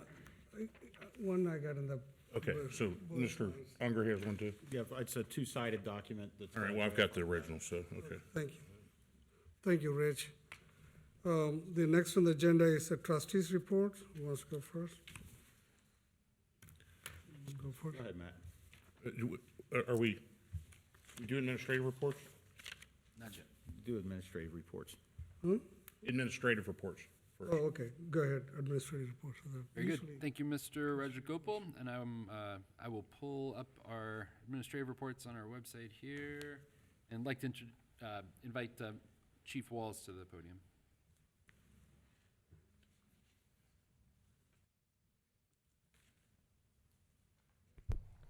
Good evening, board again. Those here still in attendance. First, if I may, BC Conn had to go back to the firehouse because he's working tonight. I likewise want to recognize his outstanding service and great work. And quite frankly, there are things that he does that I wish I could do half as good as he does. Steve was here, I would thank you myself. In respect to incident responses in October, we had 802 EMS incidents, 176 fire incidents. We made 37 runs into the Springfield Township EMS contract area. We had one significant building fire over here on Pool Road with an $80,000 loss. And in fact, it was a total loss. So our property value loss for the month was $80,000 and our value saved was 0 in respect to that incident. Our incident response time, our average response was 5 minutes and 30 seconds, and our first unit on the scene, less than 6 minutes, was 64.94%. And that's my administrative report. Thank you. Thank you, Chief. Thank you, Chief. Thank you. Next, I'd like to invite Chief Denny to give the police department report. Welcome back, Chief. Good evening again. In October, our officers responded to 3,886 calls for service. That pushes our yearly total to just shy of 37,000 calls. That's about an 8% increase over last year. Officers arrived at emergency calls within 2.3 minutes. They conducted 85 traffic stops, made 6 OVI arrests. We had 4 uses of force, 9 pursuits. It was quite a busy month for pursuits. It made 111 physical arrests. Our code enforcement people processed 10 violations, bringing their yearly total to 263. We conducted 10 abatements and referred 10 cases to housing court. Next month, I'm going to ask Lieutenant Cordy to give you a more thorough update of the activities for this year, to kind of give you an update as the year comes to an end. Next week, we'll undergo our commission hearing with the Commission on Accreditation for Law Enforcement Agencies. We had the on-site. We were supposed to travel to the commission and do a hearing, but because of COVID, they've canceled that hearing, so we will do it remotely at the police department next Thursday, I believe it is, and then they'll vote whether to extend our accreditation for another 4-year period. And we are again going to do our Christmas package drop-off. The day after Thanksgiving, we'll put out a press release where our residents can have packages delivered to the police department. And they have a photo ID that can pick them up 24 hours a day. The goal, again, is reducing theft from porches for our residents. To touch base on Mr. McVeigh's questions, if we do nothing, Well, increased response times, resident frustration, increased crime. As our officers are busy, they have an inability to do self-generated traffic stops and stops of criminals before they commit crime. So it's allowing victimization of our residents to increase. So I think seems like an easy question to answer. If you do nothing, the condition's going to continue to get worse. And finally, you'll see in the packets there is a update to the organizational chart that Mr. Mills will be talking about later on. And you'll see an assistant position or assistant chief's position. And I just kind of wanted to address that, so if there was any questions to why that was there, I've decided to retire in September of next year, and I think I've spoken to everybody about that, but I didn't want there to be any confusion as to why that was in there. Our goal is to get somebody in place quickly and then get them up to speed so that transition's seamless and we keep the community safe and moving forward. So that's why that's in that position. And that's all I have. Thank you, Chief. You did a fantastic job being a chief for the Colerain Township. Thank you. I appreciate that, the honor. Chief, thank you. I'm going to be sad to lose you in September, but I understand. We had a discussion Friday afternoon. Would you like to touch on some of the things we discussed with regard to the auto theft ring? That's right. Yeah, a lot of people have talked about this auto theft ring that is multi-county. Actually, it's extending into Kentucky. In Colerain Township, we've really not seen an increase in our auto theft numbers. We've stayed steady. We are working with other agencies to help with intelligence on that, and I do get a briefing from our investigative commander on a regular basis about that. That being said, these guys are not hot wiring cars. They are finding, this is a crime of opportunity. People are leaving their cars running, they're leaving keys in the car. Please do not do that. This is a preventable crime. These guys are stealing the cars, they're driving them for a very short period of time and then ditching them and then going to steal somebody else's car. This is not a ring where they're selling cars overseas, anything like that. They're just taking them as a crime of opportunity, and this is 100% preventable. So we hope people will take that message. We're going to put stuff out on Facebook. In the past, we've actually put flyers at our gas stations to remind people when they run in for that cup of coffee that leaving their car running is not a good idea. And a lot of these car thefts, there's guns inside the car as well. So we've got guns in our community in the hands of people that don't have any business having guns. So this is a good opportunity where we can protect ourselves without too much of an effort. And I was talking to somebody with CPD, Cincinnati Police Department, and this is I guess a group, they're 14-year-olds for the most part. So there's a tendency to just, well, kids will be kids and they let them go. So it's made more difficult. I don't know if I'm allowed to repeat what you told me, but every single car that's been taken, it has been, the keys have been available or it's been running. In Colerain, yes. Okay. And now, outside the community, I don't know that for a fact, but that's, when you talk to other officers, it's a common complaint that we have. Which is a ticket, by the way, because I got one about 20 years ago, a ticket for my car running in Price Hill, of all places. Yeah, we don't like ticketing our victims, but this Right. is a preventable crime, and we need their help to prevent this. And don't let your valuables show. The chief talked about guns. It's an easy way for a 14-year-old to get a gun. And there's a couple instances at Butler where if you have your garage door opener on your visor, that they use that. And here's the problem. I don't know if kids are doing this to make TikTok fame or whatever, because they're not selling the car, as you pointed out. And I think when they're doing home invasions, they're not really ransacking the house. They're just kind of showing up, and to see somebody walk into your house could end in a tragedy in some cases. And we do recommend to people, you either lock that garage door opener in a glove box, or just take it inside with you. It just takes that whole element of possibility out of there. So, and we'll keep pushing forward on this, and it's, again, would be nice to have the court support in keeping some of these kids locked up, because they have been arrested only to be turned loose again. So it's...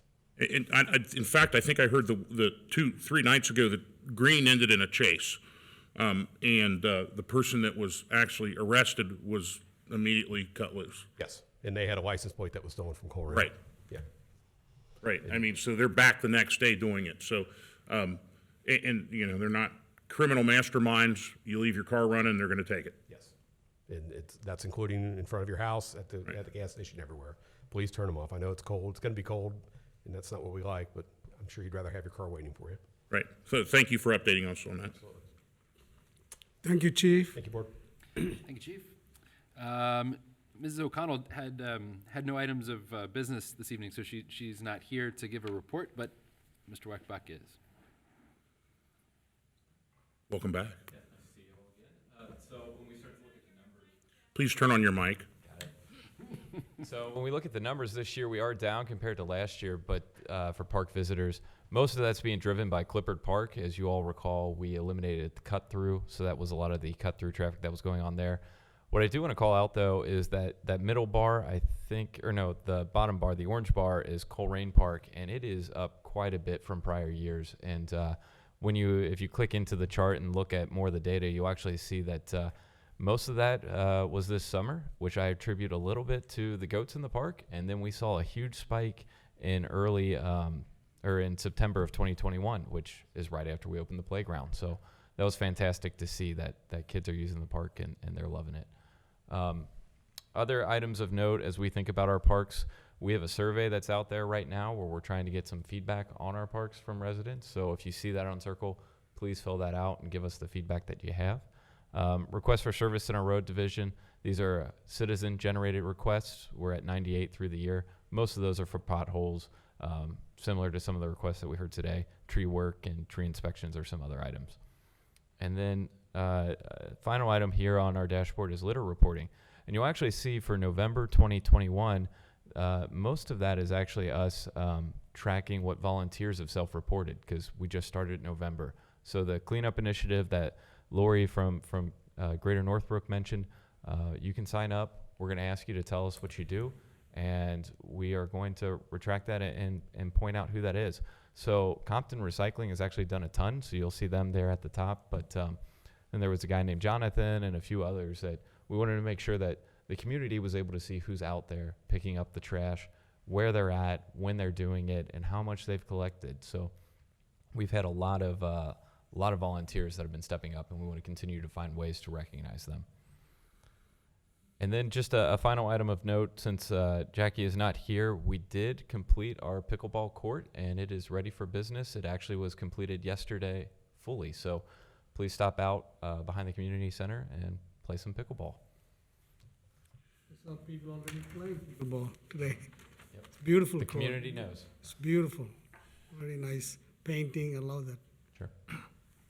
Mr. Weckbach, thanks. I had a resident concern, and I don't know that if you could maybe filter to Jackie or get me kind of a response. It was about the Hamilton County Park at Farnback. And I actually reached out, didn't get a response from two different board members of Hamilton County Park boards. The resident concern was the, I forget the name of the gifts. Nature's Niche? Nature's Niche was going to be closing down. Do we know of anything, or can we get an answer that I can pass on? Or We can reach out to some folks, but I certainly don't have an answer to that. I didn't figure you did. I struck out trying to get an answer, and I thought, well. It won't be for want of funding, will it? Right. Yeah, when I heard that, I thought, wow, we're cutting budget. Interesting. All right. We'll Referring to the additional doubling of the taxes for the parks, yeah. Yes. Awesome. Thanks, Thanks, I appreciate that. Yep. Very good. Thank you, Jeff. I don't have answers to all of Mr. McVeigh's questions. In fact, I was having a hard time keeping up with them. So Yeah, did you want to if take you'd a like swing me at to them, or just- I could? It doesn't matter. Yeah, no, go for it. Okay. That sounds great. And I don't have a report this evening. I wish everyone a very happy Veterans Day. Thanks to all the veterans in Colerain, and happy Thanksgiving. Mr. Mills, I had a couple things for you. First of all, the flags. Thank you. Yep. Love them. Love the fact that the Cub Scout troop did it. Is there a way we can get them in here and recognize them? Yep. On some kind of special day? I mean, it just was fantastic. You know, it's you have Ms. O'Connell only worked with us a short time, but I would like to also honor her with a day for all that she's done for the community. I think that would be appropriate if the other trustees agree. Sure. Oh gosh. All right, so I'm going to have to ask it since it's now a date on it. How are we responding, and how does the vaccine mandate apply to Colerain Township? We're exempt. Okay. That's the easiest That's my answer. understanding. Okay. As I looked at the OSHA FAQs, it said that we were exempt, so, yeah. And I know that we're working on something for donation bins. Yes. The one thing, and it's obvious, it's an ongoing problem. I wonder if it's possible to work out where maybe, I don't know, maybe with the litter collector, if we just check those on a daily basis and just have somebody from the township calling up either the property owners or the bin people and saying, it's full. I think what happened with the center at Northbrook is that they just got tired of being called to come up to empty it, so they took it out. And, you know, it put the ball in their court because it was their problem. I mean, they weren't cleaning it appropriately, and I wonder if that might help with some of these as well while we're working on, you know, some responses. And I know that that's been slowed down by the fact that we've been short on employees that can deal with this, and our law director has only so many hours in the day to address the many issues that we bring to him. We believe that that'll be ready for your initiation on, at the December meeting. Okay. And I think, the I-275 exit, have we heard back from the state yet, and can we rattle their cage? And Yep. We do. My understanding is that we'll be taking a piece of that guardrail fence off so that we can get equipment in. But I have yet to see a timeline from Ms. O'Connell. Jeff, do you know of a timeline? You mean the guardrail?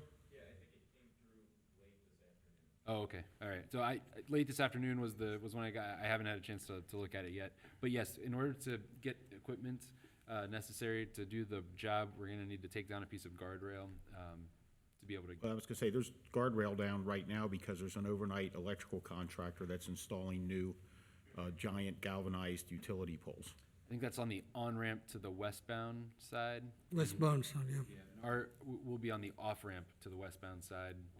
We're coming, this would be, if you're going east on 275 and getting off at Colerain, there's a section of guardrail out there. They're also, the utility contractor is also working on our side, which is different than the sign thing, but there are sections of guardrail out. Gee, I hope they can coordinate and not put it back and have the next guy come and have to take it back out. Right. Yep.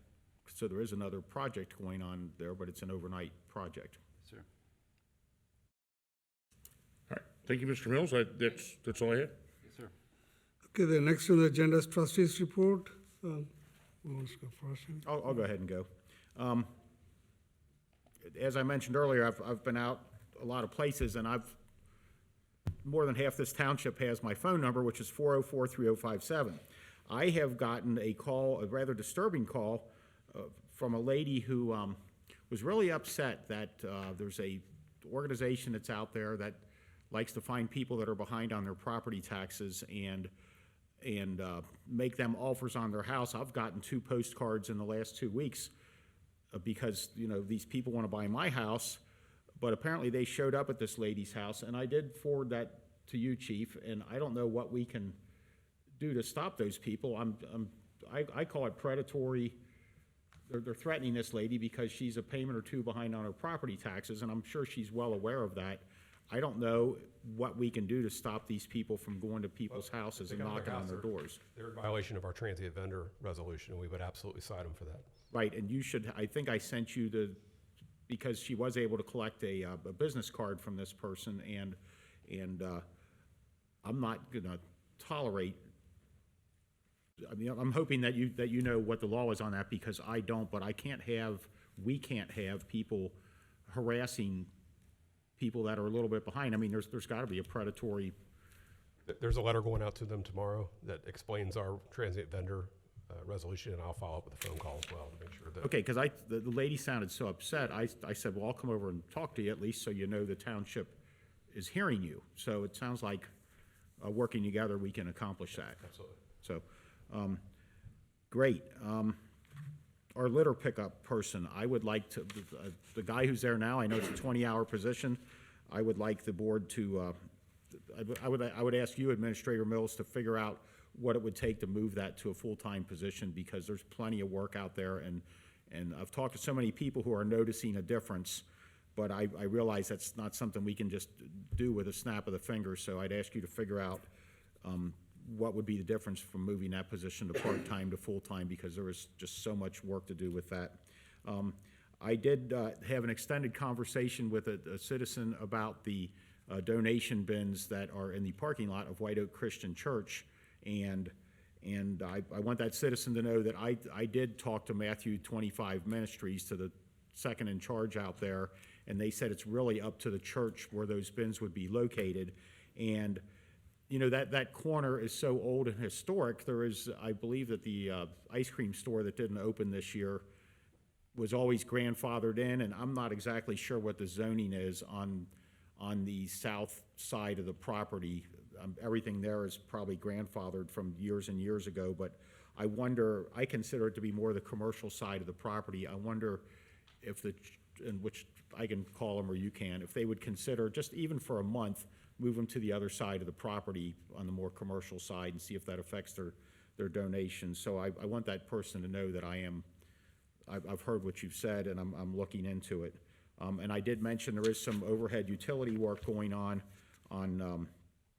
the Colerain Avenue exit off of 275. Let's see what else we have here. I'll take a stab at some of Rich's questions. What decisions have you made relative to the traffic calming test on Niagara? As I've said so many times, we don't talk to each other outside of meetings, and that is by design. We had the report this evening. I think that it'd be valuable to go ahead and put in permanent asphalt speed bumps. In the world of asphalt, however, the season is coming to a close.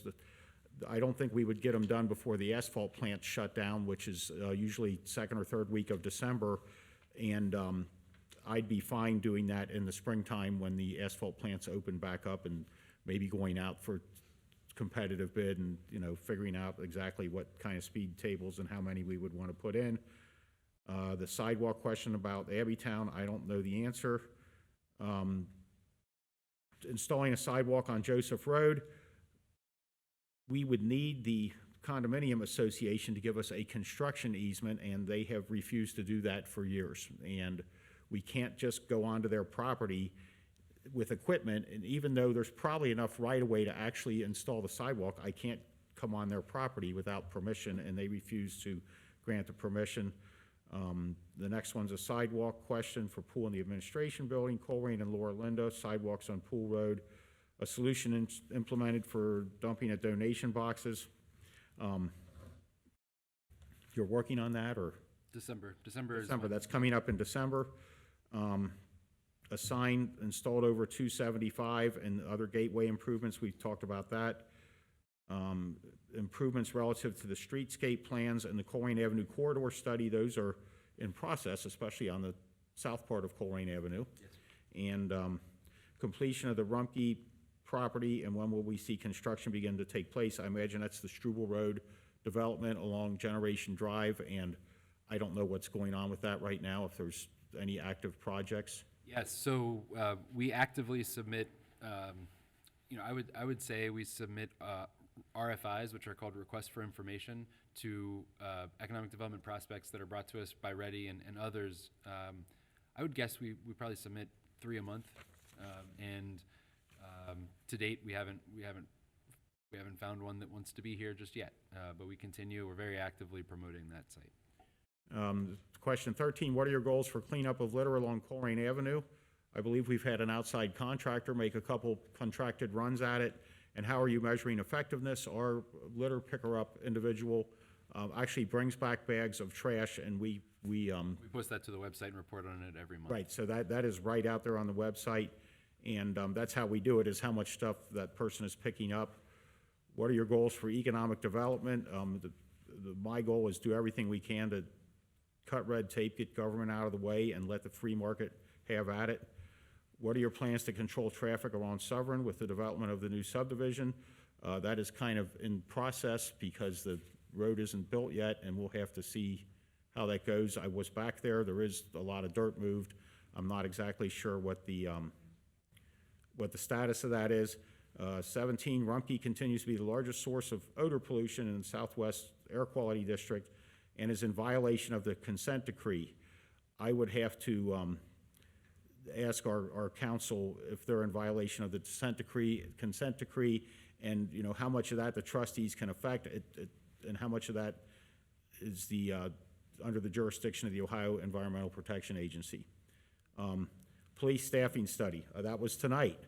You know, and I'm sure this board or the next board will make a decision on, you know, if we're going to bring on more officers and how affordable that is. And that is a short summary of Mr. McVeigh's questions.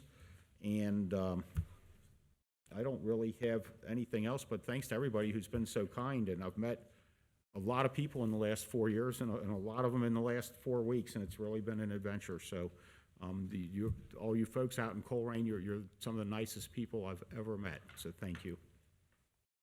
That's all, Raj. Sure. Thank you, Mr. President, Mr. Unger. I've got a lot of unconnected things here. The state of Ohio, if you have a CDL, they're looking to hire you. They need 500 snowplow drivers for the upcoming season. The flags are I think we already talked about. Congratulations to Mr. I can never pronounce it, Morovsik, with the Chamber of Commerce that was voted the Ohio Chamber of the Year. Moravik. Chamber of the Year by the Ohio Chamber CEO Society. Congrats to them on a fantastic achievement, and it has become a very active chamber. Reminder of the Packed Cruiser, November 19th. Artworks was mentioned with regard to Northbrook. I know, and I don't know if they still do this, but around the summers they are very active in recruiting high school students from art classes to come in and do it. So I don't know if that's I don't have a contact there, but I can certainly, I'm sure either Mr. Mills or Mr. Weckbach do for their time working with, I think you worked with Artworks in Covington, and I think that I know that the county did as well. Already talked about the Jackie Day and the Cub Scouts. Donation bins, I think we covered kind of a strategy. Again, it's taking a long time. However, we've kind of been handcuffed a little bit by not having employees in place. So we're certainly working for that. Good to hear I-275 is in the exit. We're working on that and to beautify that, and hopefully that's the first of many items. This is, for me, outstanding news. So Mr. Mills sent a copy to me of our last insurance. I don't even know what the title would be. Claim. It's like a monthly report summary or summary of the, Summary of, that would be through our last year until we began to self-insure.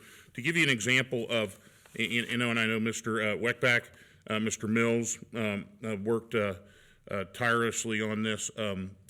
Our premium last year was $2.29 million that our employees paid. The claims were $887,000. So based upon last year's numbers alone, this is $1.4 million less than the premium. Well, what that means for us, what it looks like in a practical way is $1.4 million additional that can be either put into the general fund or used in the budget, or that can bring some of the improvements that we're talking about. I'm so happy that we've made this switch, and it's going to be incredible. I think that the money that's going to free up to work on some of these issues. I think again, thank you for the careers in government, and I think that will be it for today. Oh, happy Thanksgiving, my favorite holiday of the year. Football, turkey, can't get much better than that. Oh, the annual Turkey Bowl, which is off the records now, is the Elder versus West High game, and they play that every Thanksgiving. I guess at West High's field, right? And then they have the Turkey Day Parade up in Price Hill. I thought that ended years ago. Or they? No. Things that get established on the west side never end. But I went to that when I was growing up, and it ended in 1978. I think they brought it back because I know that I saw the sign at Seton today for the big parade. We'll have to head over there. I didn't. Right. know that. it rivals Macy's every year. The Price Hill Turkey Day Parade. So thank you, everybody. Seriously, have a safe holiday, and I'm so happy that more people can spend it with family. And hopefully we're breaking our way out of this COVID-ness. Mr. President? Thank you, Matt. I'll be very, very brief. I just want to emphasize that the founders of Colerain built the beautiful Colerain. They built very hard, built this beautiful place. They never visioned someday some part of the Colerain became a dumping ground. They never visioned that. They built a beautiful, look at it, beautiful Colerain. I got about a month and a half left. I'll work hard. The west part of town, East Miami Road, this one of the commissioners lives in a certain part of town. They want to take away the firing range. They want to bring it to the Colerain, East Miami River Road. I was listening to our trustee Wallet interview with that Hey Colerain in September 2020. Even Mr. Wallet said, what a beautiful waterway place East Miami River Road. Beautiful place. Now they put a new pavement. It's a beautiful part of the town. You know, nature's green, the river. Now, if they bring in the firing range, you got tons of cars will be coming in. And I don't know, the noise level would be the firing. They're even going to use that high-power rifles for the practice. On the other hand, you look at the northeast part of town, you got the big Rumpke dump over there. They want to keep on expanding it. Look for our children. When they drive around, our children, when they grow up, do they want to see the big mountains of the Rumpkes? Is what the place, the Colerain place they want to live? What the founding fathers built this beautiful Colerain. These children will be driving around, look around all the garbage mountains. But I have the opportunity next month and a half to sit under some of the decision-making thing. I'll bring it up, these issues, because I love Colerain. It's a beautiful, beautiful place to live. And we need to leave a beautiful place for our children to live. That's my report. Okay, the next in the... Mr. President, if I could just piggyback to that great report. Yes, sir, go ahead. The Cincinnati Enquirer called me this week about the shooting range. The city dropped a memo this week that said it would cost $30 million. My position has always been, whenever asked, is let the people decide. Whatever happens, there will be public hearings, making it very clear, and I think that you agree with that, and I think that Mr. Unger agrees with that, so that we hear what the people have to say, and I think that they'll probably speak pretty loudly when it comes to that issue. Thank you. I would think. I hope so. Yeah. The next on the agenda is new business. Jeff Mills? Yes, sir. Thank you, Mr. Rajagopal. The first items of new business come from our public safety departments, and I'd like to invite Chief Denny up to present those. Is your mic on? Yeah. It's me again. Okay. Several items of code enforcement. First is recommend adoption of a resolution permitting the disposal of obsolete property. There are actually 3 vehicles listed. The first, one second here, make sure I got the right one set up, is a 2013 Buick Verano. These are all in our impound lot, and they've been left by the owners in the pound lot, so we have the need to get rid of those. The second is a 2012 Ford Focus. The third is a 2010 Buick LaCrosse. So we're asking permission to dispose of that obsolete property. I'll motion to resolve to authorize public auction or sealed bid sale of the 2010 Buick LaCrosse with I think we have this done, I guess we have this separate motions for each one. Yeah, they'll need to be, All right, so I'm sorry, the first one isn't the Buick, is it? First one is a Buick Verano, The Buick Verano, okay, I'm ahead of myself. 2013. And I'll second Matt's motion on the resolution to authorize the public auction of the sealed bid sale of the 2013 Buick Verano. I second it. I seconded it. Oh, you seconded, I'm sorry. Oh, any discussions? Not from me. All right. Done? Mr. Baker, roll call, please. Mr. Unger, Aye. Mr. Rajagopal, Aye. Mr. Waller. Aye. Second item in that group is a 2012 Ford Focus. Again, it's a recommended adoption of the motion to dispose of the obsolete property. I'll resolve to authorize public auction or sealed bid sale of the 2012 Ford Focus with VIN number 1FAHP3F2OCL472975, which is obsolete, unfit, or unneeded for public use, Ohio pursuant to ORC 505.10. I second it. Discussions? Any discussion? None from me. None? Mr. Baker, roll call, please. Mr. Unger, Aye. Mr. Rajagopal, Aye. Mr. Waller. Aye. The third item, I'll save you some of that verbiage. I'll do it for you. Recommend adoption of a resolution to authorize public auction or sealed bid sale of a 2010 Buick LaCrosse with VIN number 1G4GC5GG5A F220167, which is obsolete, unfit, or unneeded for public use pursuant to Ohio Revised Code 505.10. I'll make a motion to authorize public auction or sealed bid sale of the 2010 Buick LaCrosse Chief just described. I will second it. Any discussions? No. Nope. Mr. Baker, roll call, please. Mr. Unger, Aye. Mr. Rajagopal, Aye. Mr. Waller. Aye. Next item is recommend adoption of a motion to accept a grant from the Bureau of Justice Assistance for ballistic vests. This is in the amount of $5,045.10, and we will be able to use that to match the township 50% for each vest. So we're going to purchase 11 vests in 2022, and we'll be able to take 50% of that cost off for this grant. I'll motion to accept Bureau of Justice Assistance grant for ballistic vests. I will second it. Any discussions? For those following along, this is all in the agenda. That's why it took me a second, because I wanted to find that page. Just for anybody following along. It's a very high protective vest, Chief. Very, very much needed. Thank you, sir.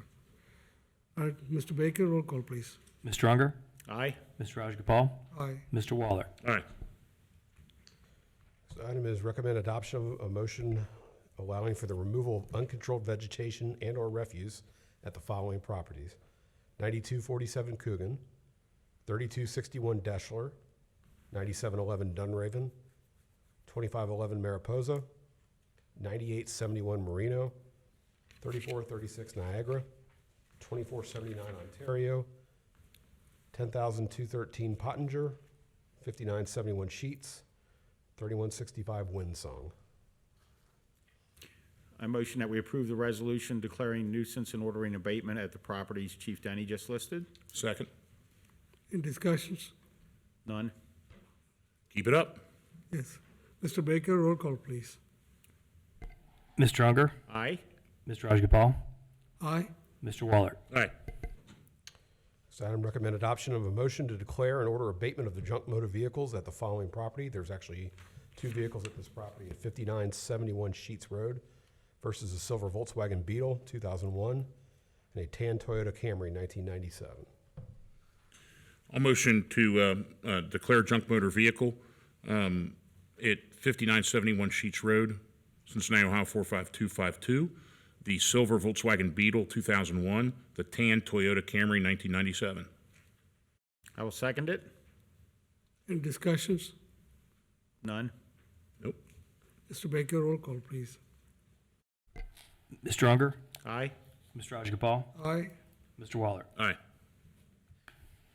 Recommend adoption of the motion to declare and order abatement of the two junk motor vehicles at the following property: 3308 Deschler Drive, a 1997 tan Jeep Cherokee, and a 1995 white Chevy van. Okay. Make a motion to adoption of a motion to declare an order abatement of the junk motor vehicle at the following property: 3308 Dessler Drive, Cincinnati, Ohio, the 10 Jeep Cherokee and white Chevrolet van. I will second it. Any discussions? None. Nope. Mr. Baker, roll call, please. Mr. Unger, Aye. Mr. Rajagopal, Aye. Mr. Waller. Aye. Recommend adoption of a motion to declare and order abatement of the junk motor vehicle at the following property: 3060 Windsong Drive, a 2003 tan Toyota Sienna. Take a motion, adoption of the motion to declare and order abatement of the junk motor vehicle at the following property: 3060 Woodsong Drive, Cincinnati, a tan Toyota Sienna 2003 van. Second. Any discussions? None. Okay, Mr. Baker, roll call, please. Mr. Unger, Aye. Mr. Rajagopal, Aye. Mr. Waller. Aye. Recommend adoption of a motion to declare and order abatement of the 2 junk motor vehicles at the following property: 2569 Bell Branch, a white Chevy Malibu and a red Ford Explorer. I'll motion to declare vehicle located at 2569 Bell Branch Court, Cincinnati, Ohio 45231 as a junk motor vehicle and causing for removal pursuant to Colerain Township Resolution Number 3621, a white Chevrolet Malibu, year unknown, a red Ford Explorer, year also unknown. I will second it. Any discussions? None. Nope. Mr. Baker, roll call, please. Mr. Unger, Aye. Mr. Rajagopal, Aye. Mr. Waller. Aye. Finally, recommend adoption of a motion to declare and order abatement of a junk motor vehicle at the following property: 9711 Dunraven. It's a 1998 white Toyota Avalon. A motion to declare vehicle located at 9711 Dunraven Drive, Cincinnati, Ohio 45251 is a junk motor vehicle and causing for the removal pursuant to Colerain Township Resolution Number 3621, a white Toyota Avalon XL 1998. I will second it. Any discussions? I think this is the last one. Mark, if you'd stay at the podium, I'm going to ask you a question after this. So that'd be my discussion. Okay, all right. No, nothing relative to this. Mr. Baker, roll call, please. Mr. Unger, Aye. Mr. Rajagopal, Aye. Mr. Waller. Aye. Okay, so that was the last one of the junk vehicles. Mark, a couple weeks ago, this property over at 2706 Breezy Way, and I want the folks over there to know we are working on this. That's got that, it should be 14 days today, so we can go get that tan vehicle with the 4 flat tires that's been sitting in the driveway for months and years. And just so you're aware of this, the person who lives behind there, now the rear fence of that property has fallen down, and to the Freddie Mac, which is a Federal Home Loan Mortgage Corporation, in this case, is a slumlord, and they need to get that property cleaned up. And it's been a nuisance now to every neighbor on both sides and across the street and behind them. And I just want the neighbors to know we are on it. And I sent you those pictures of the fence. There's a very nice man that lives behind there, and he doesn't know if he's allowed to pick it up or not. And it's just Freddie Mac, Federal Home Loan Mortgage Corporation, which is in Virginia, and I called them and called Texas, and they have a local agent that's supposed to be doing something with it, and we have not heard back from you yet, Linda. So help us out here. And anybody else that's got these problems in their yards, we're trying to get this place cleaned up, and I think we're making huge strides. It's just that particular property is a nuisance, and I know you've got a lot of priorities, but let's get that vehicle out of there so that. I'll pass I it. think make that sure one's we're right. I think it's been the 14 days, and we've waited it out, and let's go get it. So thank you for all the work you're doing on these. I think it makes a huge impact, and people do notice. Absolutely, I agree. Hey, Chief, this is a great outcome of combining law enforcement and code enforcement together, working together, and cleaning up all these cars and everything. Is one of the part of the beautification plan for the 2021 strategic planning. Thank you, Chief. That was They work a very great hard, job. and I'm proud of the work they do. Thank you. Thank you. Thank you, Chief. Go ahead, next. Thank you, Mr. Rajagopal. The next item is a item from our finance department. I'd like to invite our finance director, Mr. Jeff McElravy, to present this item. Mike? I'd like to invite our Finance Director, Mr. Jeff McElravy, to present this item. Good evening, Board. Mr. McElroy? The resolution before you amends appropriations in 3 of our funds. The first is in our Parks Fund. This is an increase in appropriations by $33,079.59. This is in order to be able to replace a Parks vehicle that was totaled as a result of an accident, and we received the insurance settlement in this amount, and this allows us to replace that vehicle. The second change in appropriations is in Fund 2261, the Law Enforcement Trust Fund, and this would decrease appropriations by $168,991.54. And this is necessary in order to recognize that the receipts that the township receives through the court system and from the DEA have been less than anticipated, as the court system has been behind schedule because it was closed for such a long portion of the year due to the pandemic. And the third change in appropriations is in Fund 2272, which is the CARES account from the state of Ohio. And what this does is increase appropriations by $3,988.85. This will allow us to close out the fund by the end of the calendar year as required by the state of Ohio. And the staff recommendation is adoption of the resolution. I motion we adopt the resolution as described by Mr. McElravy. I'll second it. Any discussions? No. Jeff, I got a question. That vehicle struck our, township vehicle motorist dead. Did they ever find that motorist? Did the other person have the insurance? Yes, they did. I don't believe that the other person. They did find the person. The person was there at the scene of the accident, and I'm not certain that they had insurance. This very well could have come from our insurance company. Are we going to go after that person? If they don't have insurance, there's not. I think our insurance company would go after them. Our insurance company handles all that for us. Okay. Yep. Thank you, Jeff. Yeah, absolutely. Thanks, Jeff. Yeah. All right. Any further discussions? No. Okay, Mr. Baker, roll call, please. Mr. Unger? Aye. Mr. Rajagopal? Aye. Mr. Waller? Aye. Thank you, Board. Mr. McElravy, we'll see you again in just a minute. Okay, the next item on the agenda is a motion accepting the proposal of Pro Champs for vacant and foreclosed registry administrative services and authorizing the township administrator to execute an agreement. This board on September 28th issued an RFP for these services, and we received 2 proposals, one from Pro Champs and one from a company called Milberg. The staff evaluated both proposals, and we concluded that the Pro Champs proposal represents the lowest and best. For a fee of $100 per registration and license, Pro Champs proposes to administer both our vacant building maintenance license and vacant foreclosed property registry.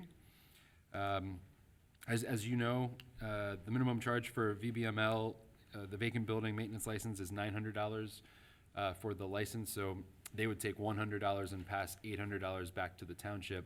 If they do not produce, they do not get paid. And so it is our hope that they get out there and start getting these licenses and registrations issued. Pro Champs has been doing this for over 10 years. They provide the service to over 300 communities throughout the country. Milberg did come in at a lower price, but their experience set was very different. It seemed to focus heavily on communities outside of the continental United States, Brazil and Puerto Rico in particular, and a lot of county governments, not township governments. So we did feel that the Pro Champs represented the best. And this is to replace and not supplement the contract that we had with Munireg. We have terminated that contract for non-performance. We have a motion accepting the proposal of Pro Champs for a vacant and foreclosed registry administrative services and authorizing the township administrator to execute agreement. I will second it to get it to the floor for discussion. Any discussions? Yes. As I've mentioned, every property is eventually going to change hands. Mine will, yours will, everybody doesn't live forever, so properties change hands. I would just make sure we have a mechanism in there so that there are periods of time when the estates are being settled, and I don't want to. Yes. So how will we do that? What is the mechanism for that? So it is now and has remained in our the resolution that adopted these programs, that there is an appeals process, but yeah, there's an appeals process. Okay. Yeah. And exemptions. For example, if you have, if your property is vacant because you're renovating it, or like you're flipping the house or something, if there's a development plan in place, there's no need to get a vacant building maintenance license. So there are exemptions that the Board of Trustees has built into that resolution and program. I just wanted to be clear that those exist and there is an appellate process. Yes, sir. Okay. So my concern with this is the Gustafson versus Galloway and Santos versus Winslow. So these are two cases that Pro Champs was served on October 14th, 2021, which to recover payments of all registration fees in which they're a defendant. And then they just recently settled in Brevard County in a case too.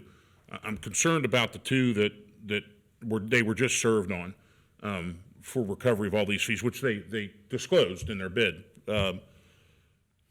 I guess my view on this is I'd really like to table this for a number of reasons. Number one, I'm not comfortable with them. I mean, we couldn't get a firm from Cleveland to do this, and now we're going to get one from Melbourne, Florida, and that kind of rubs me a little bit the wrong way. And in the presence of these two cases, Atlantic County, New Jersey, Camden County, New Jersey, does it indicate that there's institutional issues with the way they're doing things?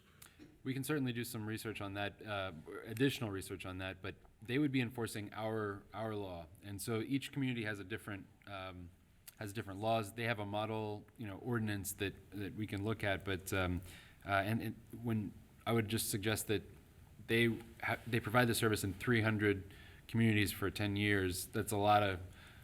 They've registered over 1.5 million properties. So. Sometimes property owners would probably at some point get upset about that. These are two active that they were served on the same day. I mean, I guess my warning signs, they have to disclose active but not closed lawsuits, right? I forget what we asked for in our RFP. I'd have to go back and look at the RFP more closely. But yeah, current. Yeah, current. Yeah.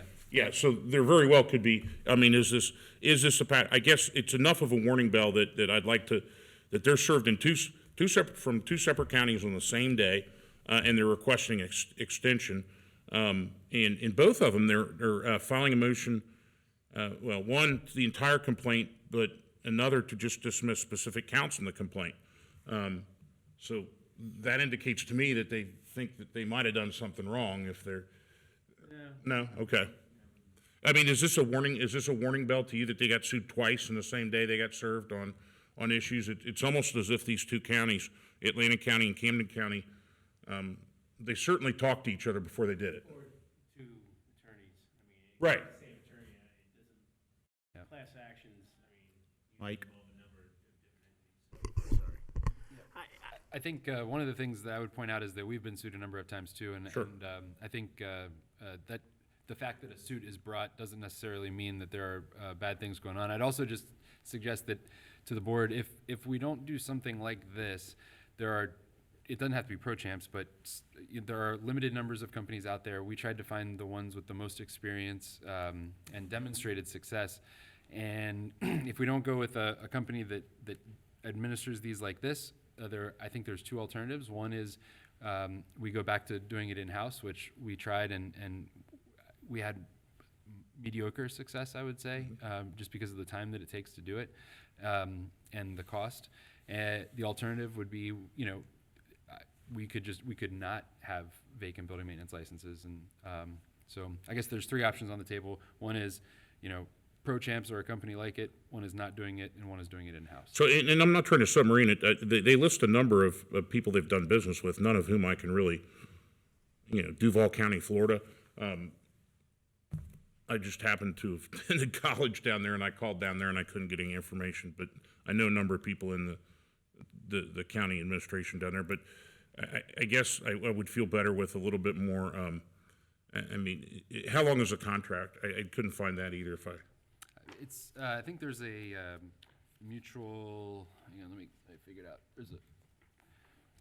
It's sort of ongoing until one of us says we don't want to be a part of it anymore. I mean, I'm feeling a little burned by Mooney Reg, to be honest with you. And then I see these lawsuits, and I'm like, and I see that they're in Florida, and 2 years from it's 2 years from the effective date is the contract, unless either party gives the other written notice of termination at least 30 days prior to the end of the relevant term. the relevant term, what would that be? They reference the first term is 2 years, and then there is an automatic renewal at the end of each term for a further one term, unless either party gives. Yeah, so I would say that this evening I'm not prepared to vote based upon a 2-year term with this associated I don't even know if it's baggage, but let's just say questions. Sure. And so I can provide answers to that, and this was a sample contract, and so we can negotiate whatever contract you want. So if you wanted to do a 1-year contract, and very similar to, so we issued so with MuniReg, the issue was in my perspective, was non-performance, and it's not because they're not good people and incapable of doing it. They're a startup, and they had some significant issues performing as they promised, and so we sent a termination letter and terminated per the terms of the contract. So, and now I'm trying to figure out I understand that this is important to the trustees and to the community, and so I'm trying to figure out how to provide that service. And I would like an escape clause like that, but at the same time, to use Councilman Greg Landsman from Cincinnati when he talked about the train, I want to know who's neck to strangle, and if it goes wrong with Melbourne, Florida, in this large, I guess I'd feel better with that we did a little bit more looking into this, and if the 2-year contract, I mean, if we don't get anything from them, we're stuck for 2 years. Oh no. Well, and the thing is that if they only get paid when they produce, so we're not out anything. This doesn't commit us to spending any amount of money.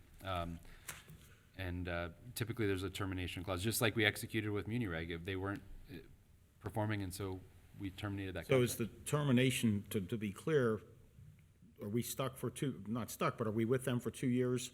Or if we're 6 months into this and we decide to give them a 30-day notice, can we do that? We can negotiate that into the contract. So they provided a sample contract at our request, and then Right, that was reviewed by Scott. Well, I would be willing to support your motion to table, but I do think this deserves an up or down vote at the next meeting, Matt.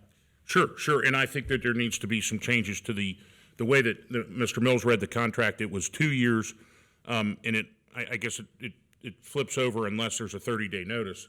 I'd like to have some escape clauses, because you're right. It doesn't cost us physically no money. It doesn't cost us any money if they don't do their job, but there's an opportunity cost if we're stuck with them and don't have that kind of escape clause written in. So maybe the best thing to do on this would be, I would support withdrawal of the motion, and then I'll motion to table it, and maybe Mr. Mills, I could get with you, and Mr. Rajagopal, Mr. Unger could get with you and separately tell you what we want out of that contract. And I'm very strong based upon my MuniReg experience, I'm very strong as in, look, if they're not doing the job, I want them gone, and I don't want to wait around. I can get you some more background on those cases. In the cases as well. So what do we need to do then? So you need to withdraw. Whoever made the motion, I think, needs to withdraw it, and then I'll make a motion to table it. I think Raj made it and I seconded it to get it to the floor, so if that's what Mr. Rajagopal indeed wants to do. Okay. So I will motion to table this proposal till next meeting. Is that right, Scott? Yeah. Okay, then I'll second your motion to table till the next meeting. Any discussions? Any discussions? No, thank you for everybody's flexibility Good, with my sure, concerns. Sure. Thank you.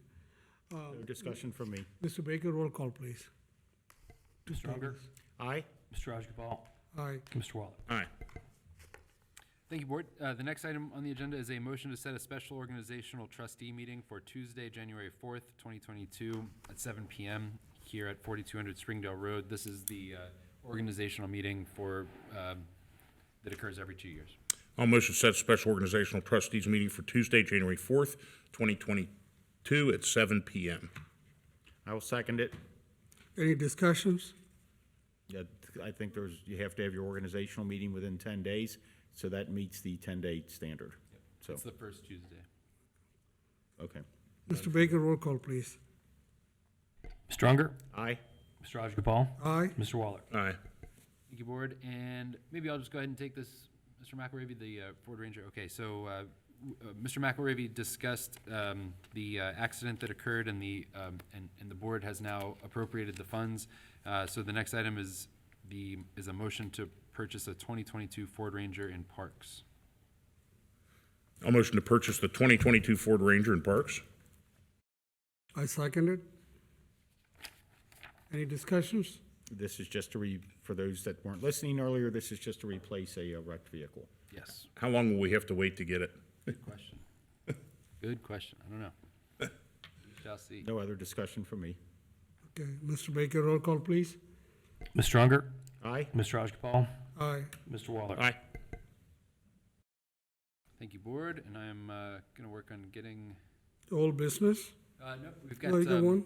first reading of the First 2022 reading. Strategic Plan and Budget Book. Mr. Baker, would you like to kick this off? Or do you want me to take it? With the update on the budget? Yep. Yeah, I would love to. I was going to on my fiscal report anyway, so this Okay. saves us a little bit of time. As the board knows, I think most of you, all of you, were extended the opportunity to discuss with Mr. Mills and Mr. Weckbach updates on the budget for this year. And out of that meeting, there's just some bullet points, really all good news that I think we just wanted to bring. You're probably all aware, but our residents may not be. But for 2021, total budget revenues on all funds are going to be coming in at about $40.5 million, with expenses on all funds at $39.8 million. So that would leave us with a net surplus at the end of the year of about just under $750,000 or a little over $700,000, which is obviously good news. We're making more than we're spending, and that obviously helps. Just some brief overviews of some of the funds. On the general fund, it's set to increase over the next 5-year period. This is a significant improvement from prior years, and it's basically from a result of debt service falling off our books, as well as the decision to no longer continue with the rental of the community center for weddings. I can't remember the exact figure, but I think we were in the hole about $400,000 on that per year, and so not offering that is going to save us quite a bit of money. The roads fund, the balance of these funds are set to grow over the next 5 years. Plus, the township is making investments in roads by upping the annual spend from $1.2 million to $1.9 million. The fire fund, going very well. This fund is following the plan outlined by the 5-year levy, and is cycling up in the beginning years. Now, naturally, will be followed by a drawdown in the out years. So one thing to note is that The budget contemplates the additional of 3 full-time firefighters and 1 administrative assistant without impacting when a levy will be required. And then lastly, the police fund. Very good news there too, because, based on the current projections, the 5-year levy, which was adopted in 2014, is basically going to be set and extended through 2024, which means a 5-year levy has lasted 10 years. Very good news. On top of that, this budget contemplates the addition of 5 officers, which will, again, not impact the year that the township will need to go out for an additional levy. So this won't impact the numbers in 2024. In summary, quite a lot to be pretty happy about in terms of the finances and going forward. So with that, I'll give it back to Mr. Mills.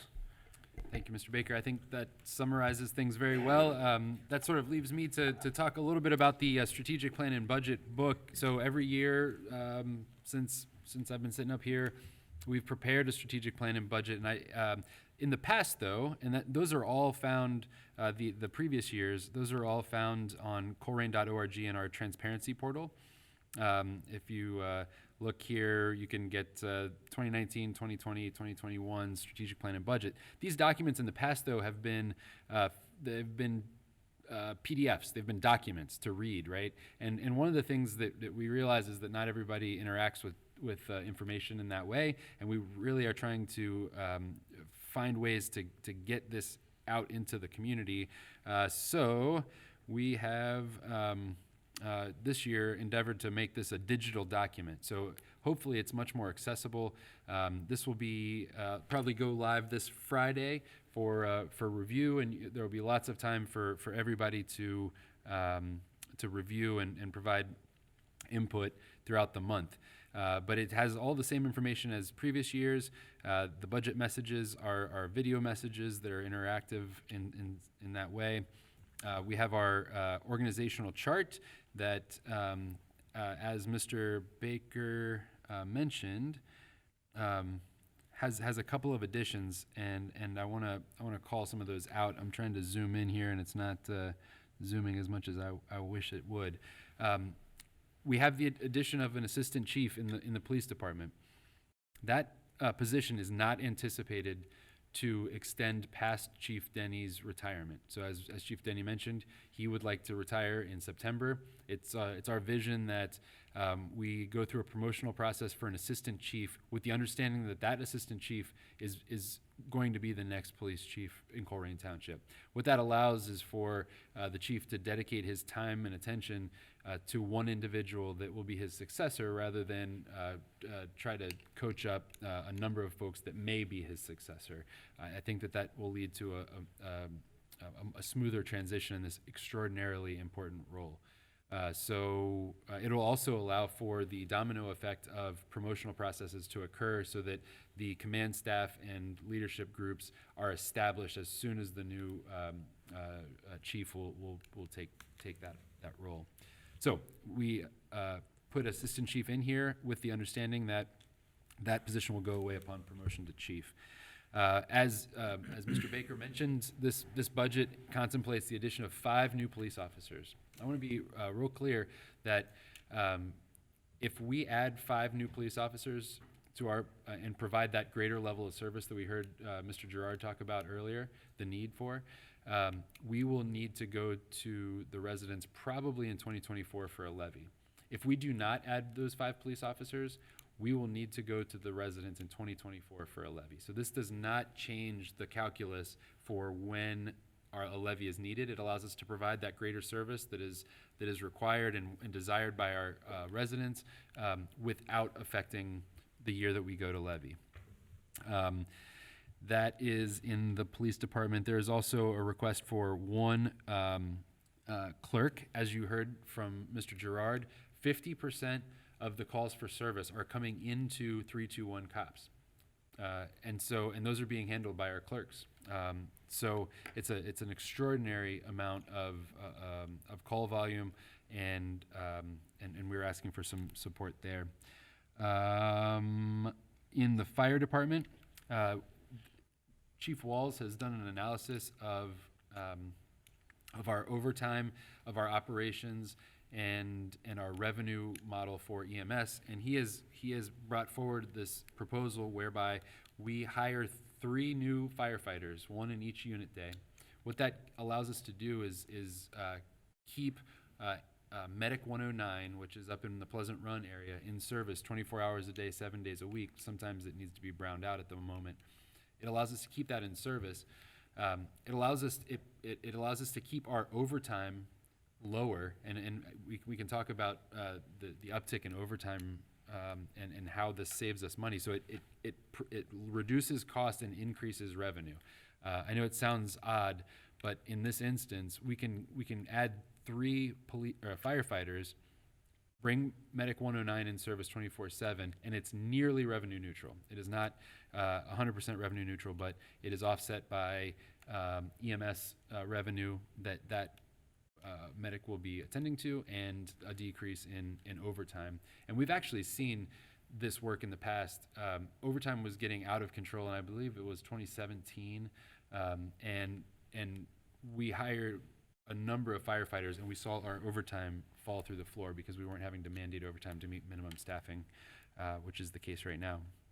So the proposal is to include 1 new firefighter on each of the 3 unit days. It's hard to believe, but in the fire department, an organization with over 80 full-time employees and many more part-timers, there's no person that is the administrative staff for that department, like think an administrative assistant. When you pick up the phone and call the fire department, you either have to call a firehouse and the station captain answers, or somebody at the house answers, or you call fire headquarters, and very likely it's the chief or one of the assistant chiefs that answers.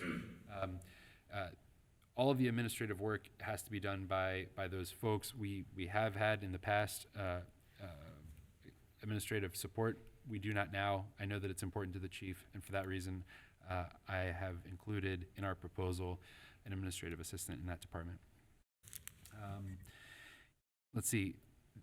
Other additions that are proposed are the communications specialist. This is something that I've advocated for several years in an effort to control or redefine the narrative about who Colerain is. You know, we don't have our organization consists of workers that do work, and there's no one that's telling the story of what we do or who we are. And I think that sometimes when you're not owning your narrative, other people define you, right? And so it's our recommendation that we hire a communications specialist. And this year, which is very different from years past, we have access to American Rescue Plan dollars. So we can hire a communications specialist without using local tax dollars. So it doesn't affect the levy, it doesn't affect general fund balance. It's a service that we can provide to the residents. And it's something that we hear all the time when we're out in the community is you know, I don't know what's happening. I don't know what's going on. This is one way that we can test and see if we can make a difference there. So those are the proposed changes to the organizational chart. Our goals, we heard you all say that clean, green, prosperous, and safe were the big theme. The way we organize our work is you all set this big theme. What does success look like in 2022? And then we develop goals around that big theme. The goals are going to remain the same from 2021 to 2022, and because there's lots of work to be done in all of these. Economic development, engaging the new economy with green initiatives, improving the look of the township with focus on dumping and litter, managing the township's finances responsibly while improving financial policies and processes, continuing to provide high-quality safety services, and continuously improve the operations of the township. The next level down, big theme, goals, the next level down is initiatives. And each goal has a set of initiatives and a department that is responsible for, or multiple departments that are responsible for achieving or working on these initiatives to achieve this goal. Let's see if I can zoom in here a little bit. Oddly, whenever, okay. There's a projection issue here, but Try to turn it off and on again. Yeah, I know. Blow on it. That's right. So, for example, in the administration department, we have initiatives in every single goal category, and this is sort of how we build out our work plan for the year. So it's our belief that you know, the Board of Trustees sets that vision. It's our job to execute on that vision. We develop initiatives to move us closer to the vision that you set. We align our budget and the resources, the people and the money that are available to the township to achieve that vision. And this is sort of the vessel that we use. And we're excited to see it in a more digital format this time around, and look forward to your thoughts through the coming month. And then it'll be presented for adoption in December, along with temporary appropriations, which reflect all the same numbers. So happy to answer any questions.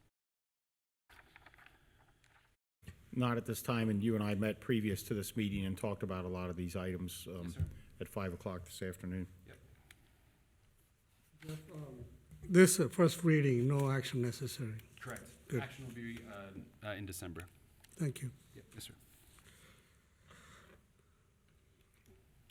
Okay, the next on the agenda was old business. Yes, sir. The next item on the agenda is a resolution accepting Copper Creek Lane as a township road. The board will recall that this item has been on 2 previous agendas and has been tabled both times, and so look forward to your action here. We have a resolution accepting the Copper Creek Lane as a Colerain Township road. I'll motion to do that to get it to the floor.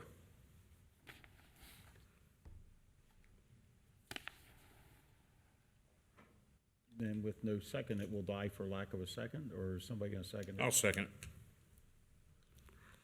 Any discussions? I've watched that street since it was first constructed. There were some items on it that needed to be repaired, and those repairs were done sometime in the last 14 to 15 months. And I'm not an engineer, but in my view, it's not, I was up there as recently as 6:50 on Saturday morning when it was still dark, right before the time change, and I still see the same deviations in the surface where it rolls up and down. So that will be reflected in my vote. So I reached out to Mr. Mills and a couple other people and got a primer on pavement and paving roads and things like that. And I think he reached out to the county engineers department and said, hey, we have some questions with regard to this. The way that the ORC says, you know, I guess we have to have a motion, but it doesn't matter if it passes or not. And the request that we made is, hey, could you hold off before you take it over to the auditor and declare it and accept it? Because we have some questions that we'd like to have answered with regard to the condition. So we'd set up a meeting for last Friday, I think at 3:30. I arrived about 3:20. Mr. Mills about 3:25. And we were told by the county engineers that it's already been declared and accepted, and they didn't know why we were meeting. So that's the level of cooperation that we received from Hamilton County on that. Now, again, they hold all the cards in this because, you know, if all 3 of us voted no, it's actually already done. Doesn't really matter what we vote. However, I felt that some intergovernmental cooperation on discussing these issues and pointing out where we had some significant concerns would at least rise to the level of at least getting an open and frank discussion with the county engineers department. It did not, and as Mr. Unger said, that will be reflected in my vote. And that said, I wish the homes up there are beautiful. They really are. It's going to be a great development. In all of our travels as we go around the township, I see a lot of streets that we have not touched in, 30, 35 years. And we've got some streets that are in bad condition, and we have a list of all of our streets, and they're all rated certain ways. There's just a lot of streets we need to get to before we go up there to fix you know, Copper Creek somewhere in the, you know, year 2055 or something. I mean, this is a brand-new street, and there's just undulations in the pavement, and I invite anybody to drive up there at night and shine your headlights across it, and you will clearly see it. And the homes are beautiful. It's a great development. We're gonna have some great new Colerain Township neighbors. I'm just concerned for, you know, I hope I'm wrong, I really do, but I'm just concerned for what's gonna become of that street in the next 5 to 10 years. I just believe there's some soft subgrade up there. I am not an engineer, and the problems seem limited to the cul-de-sac at this point, but I've always learned, make sure you state that you're not an engineer, which I'm not, but that's where I'm at on it, so. No other discussion from me. Go ahead, Raj. Thanks, Dan. I spent about pretty much time looking around the roads and everything. I still see the constructions going on. I see the bulldozer park and the cul-de-sac Dan talking about. It's up there about three, at least the building of 3 homes. Then you got a deep, but a driveway going there. So the township road ends at cul-de-sac, right, Jeff? Okay, now. Yes. Now, if you go, the township approved to go ahead and take it and we maintain it and everything. Now, it's still going to be a lot of traffic. I mean, the bulldozers will be going back, all the constructions trucks will be moving back and forth. And I don't know, this road we're going to spend thousands of dollars. I don't know how much money. Do you have an estimate how much it's going to cost to take care of the road? No, at this point, not. I know that the inspector identified some deficiencies that my understanding is they will be dealt with before the bond period is up, so within the year. So my guess is that they're going to not fix the deficiencies that they have identified, allow those construction vehicles to continue to roll, and then right before the bond period is up, they'll make those changes. Then town should come back and spend more money to repave the road and everything. But I seen some of the township, I agree that it's a beautiful homes, it's a fantastic homes. I don't know, it cost double the spending on the road. Then we've seen that one of the roads, like I showed you, very bad shape. You know, we need to take care of it. I don't know. My concern is wait till the construction done, then we go ahead and finish the whole road up instead of spending twice. That's my discussion. Okay. Any further discussions? I would just say that in the agenda is the core thickness report from Terracon, which is a agency that inspects such things. And there's 3 separate cores, and one of them is 6 inches, one of them is 7 inches. I'm sorry, the one is 5, about 6.5, one is 7, and one is about 8 3/4, which is 3 different thicknesses. I don't, for the engineers that are out there, the report is in our agenda, and I won't comment on it, so. I see that, but still I saw the heavy duty equipment still parked there. They're still digging on the pile of all this concrete and all the dirt. They have to haul all this stuff back out of there, and there's still going to be a lot of construction trucks moving back and forth. It's going to damage the road. That's my thought. And any further discussions? I do understand that when that bond period is over, then it has to be accepted again, right? The county has to sign off on it that it's. It'll be inspected again. Yeah, inspected again, yeah. So I just think the concern is how we got here, at least from my point of view. Any further discussions? Go ahead. There's Go ahead, beautiful Dave. homes there, and I wish everyone well, and it's just It's looking beautiful out for the home. road budget of our township is my concern, so. Okay. Any further discussions? No. Okay. Mr. Baker, roll call, please. Mr. Unger. No. Mr. Rajagopal. No. Mr. Waller. No. Very good. Thank you, Board. Next item of new business is a resolution adopting the budget and revenue policy. Mr. McElravy, would you like to take this one?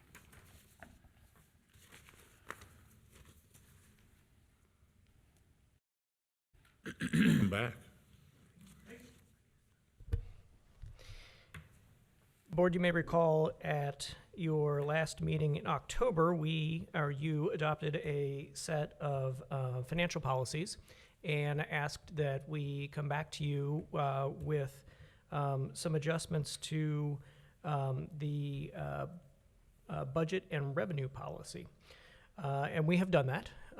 The amended policy that is in your packet adds a step to the process when there is the need for a transfer between account codes in a particular fund. The adjustment is to add a step where the finance department would need to seek approval from the fiscal officer prior to making a transfer between any two account codes in a particular fund. So that is incorporated into the policy that is in your packet, and the staff recommendation is adoption of the the resolution. I'll motion to adopt the budget and revenue policy. I will second it. Any discussions? I recall that as being the discussion at the last meeting, and thank you for making the adjustment. Thank you so much. My concern, just to remind people, was that what belongs in the legislative branch belongs in legislative, what belongs in executive belongs in executive. And unfortunately, government's not made to always be efficient because we have checks and balances. Not that anyone up here or around here would do anything to jeopardize, but it's the people that follow us. And oftentimes those powers, once removed from one branch of government to another, are often hard to get back. Just ask the presidents about the line item veto as an example. But Mr. Weckback approached me with this idea, and it seems, I think, to solve all of our issues, that the finance director, I don't know where you put a finance director, if it's executive or legislative, but they're elected. So for me, that's maintaining the kind of the boundaries of checks and balances. So thank you for working this out and coming back to us and your patience on this to make me happy about it. Thank you. Jeff, you put in a lot of work on this, and the last meeting, we talked about it for a lengthy time, and a very smart way you did it. Well, thank you. There were a lot of folks involved in this process. Jeff Feckbach, and Jeff Mills, and you guys did as a team. And it's hard work, and you guys did a very good job on the policy, budget, strategic planning. I strongly believe in the strategic planning, policy. We need to have some kind of guidelines, and that's what he did. Okay, thank you. Our pleasure. Thank you, Jeff Weckbach. No other comments from me. All right. Mr. Baker, roll call, please. Mr. Unger? Aye. Mr. Rajagopal? Aye. Mr. Waller? Aye. Thank you, Board. Thank you. And the next item is the consent items. Yes, sir. We have 3 items on the consent agenda this evening. The first one is a new hire in the police department. It is for a police officer. Following applications, interviews, a conditional offer of employment was extended to Blake Wallace. The wage for this job is $25.48 per hour for 40 hours per week. Contingent upon board approval, he'd be eligible to begin work on November 10th. Next item on the consent agenda is a contract. It's with a company called Celebrate. It is for a police investigative tool. The contract provides our police investigators with this tool. I know Ms. Moore likes for me to point out that it was $4,300 is the contract. And then the final contract is with Cincinnati Bell, and it's just a very simple right of entry. It gives Cincinnati Bell the right of entry to Chuck Palm Park for the purpose of installing free public Wi-Fi at the park. Recommendation is to approve all items on the consent agenda. Your motion to grant all these items A, B, C, as Jeff Mills mentioned. Yeah, I would motion that we approve the 3 consent items, A, B, and C. I'll second. Any discussions? And I would just mention that the installation with Cincinnati Bell through the parks, is this the last installation? I know we had an issue over on Pippin Road with having a place to hang it's not a transponder, but whatever you would call that. Yes, sir. Yeah, so initially we wanted to place free public Wi-Fi in Skyline Park, but unfortunately we could not find a neighbor that would allow us to install, the router or whatever you call it, the thing that broadcasts the Wi-Fi, and there was no place in the park to do that. So we had to pivot, and so now we're going to be adding that service to Chuck Palm Park, which is next to Station 25 on Springdale Road. And so, and maybe at a future meeting, we can talk about this project, really exciting project. Many of our parks now have free public Wi-Fi, and that's a great service. And I would remind everybody that was paid for with a grant that we received. That was not local tax dollars. I mean, ultimately, it's all tax dollars, but it wasn't local tax dollars out of our budget. That was a grant that came through. Jeff, where did that come from? It's been several months ago. Community Development Block Grant, okay. Right. Yep. No other comments from me. Okay, Mr. Baker, roll call, please. Mr. Unger? Aye. Mr. Rajagopal? Aye. Mr. Waller? Aye. Thank you, Board. We've accomplished a lot. The next on the agenda is the fiscal office report. Thank you, Board. I'll be brief. As I feared, my last my last fiscal report from October 26th, I boasted about the fact that we dug ourselves back to 0 active public records requests. I had a feeling that would jinx us, and I did. So we, from that day forward, we have received 25 public records requests, which we have worked diligently at and are ready to respond to those. We just haven't yet, but I knew that would happen, and it did. So, and then secondly, I just want to mention something interesting that I never knew was there. Last weekend, I attended a concert at the Fairfield Community Arts Center. I never knew the building was there, and it's a fantastic building that hosts concert venues, has an art gallery in it, and it has an area around there with restaurants and shops. And I can tell you the venue was full. I'm not sure how many it held, but I'm guessing a few hundred anyway. And everyone seemed like that was there was eating at the restaurants around there. So it was great development. And I think that going forward, that would be awesome if we could do something like that here in Colerain. But I just wanted to mention that because I never knew it was there. And with that, that's my report. That's great. That's great. I totally agree, Jeff. If anything else, we have do we need executive session? No. Then we have a motion to adjourn. I'll motion to adjourn. Okay. I will second that motion at 9:52 p.m. Okay. Any discussion or anything? Mr. Baker, roll call, please. Mr. Unger? Aye. Mr. Rajagopal? Aye. Mr. Waller? Happy Thanksgiving, aye. It's a 9:52. The Board of Trustees meeting is adjourned.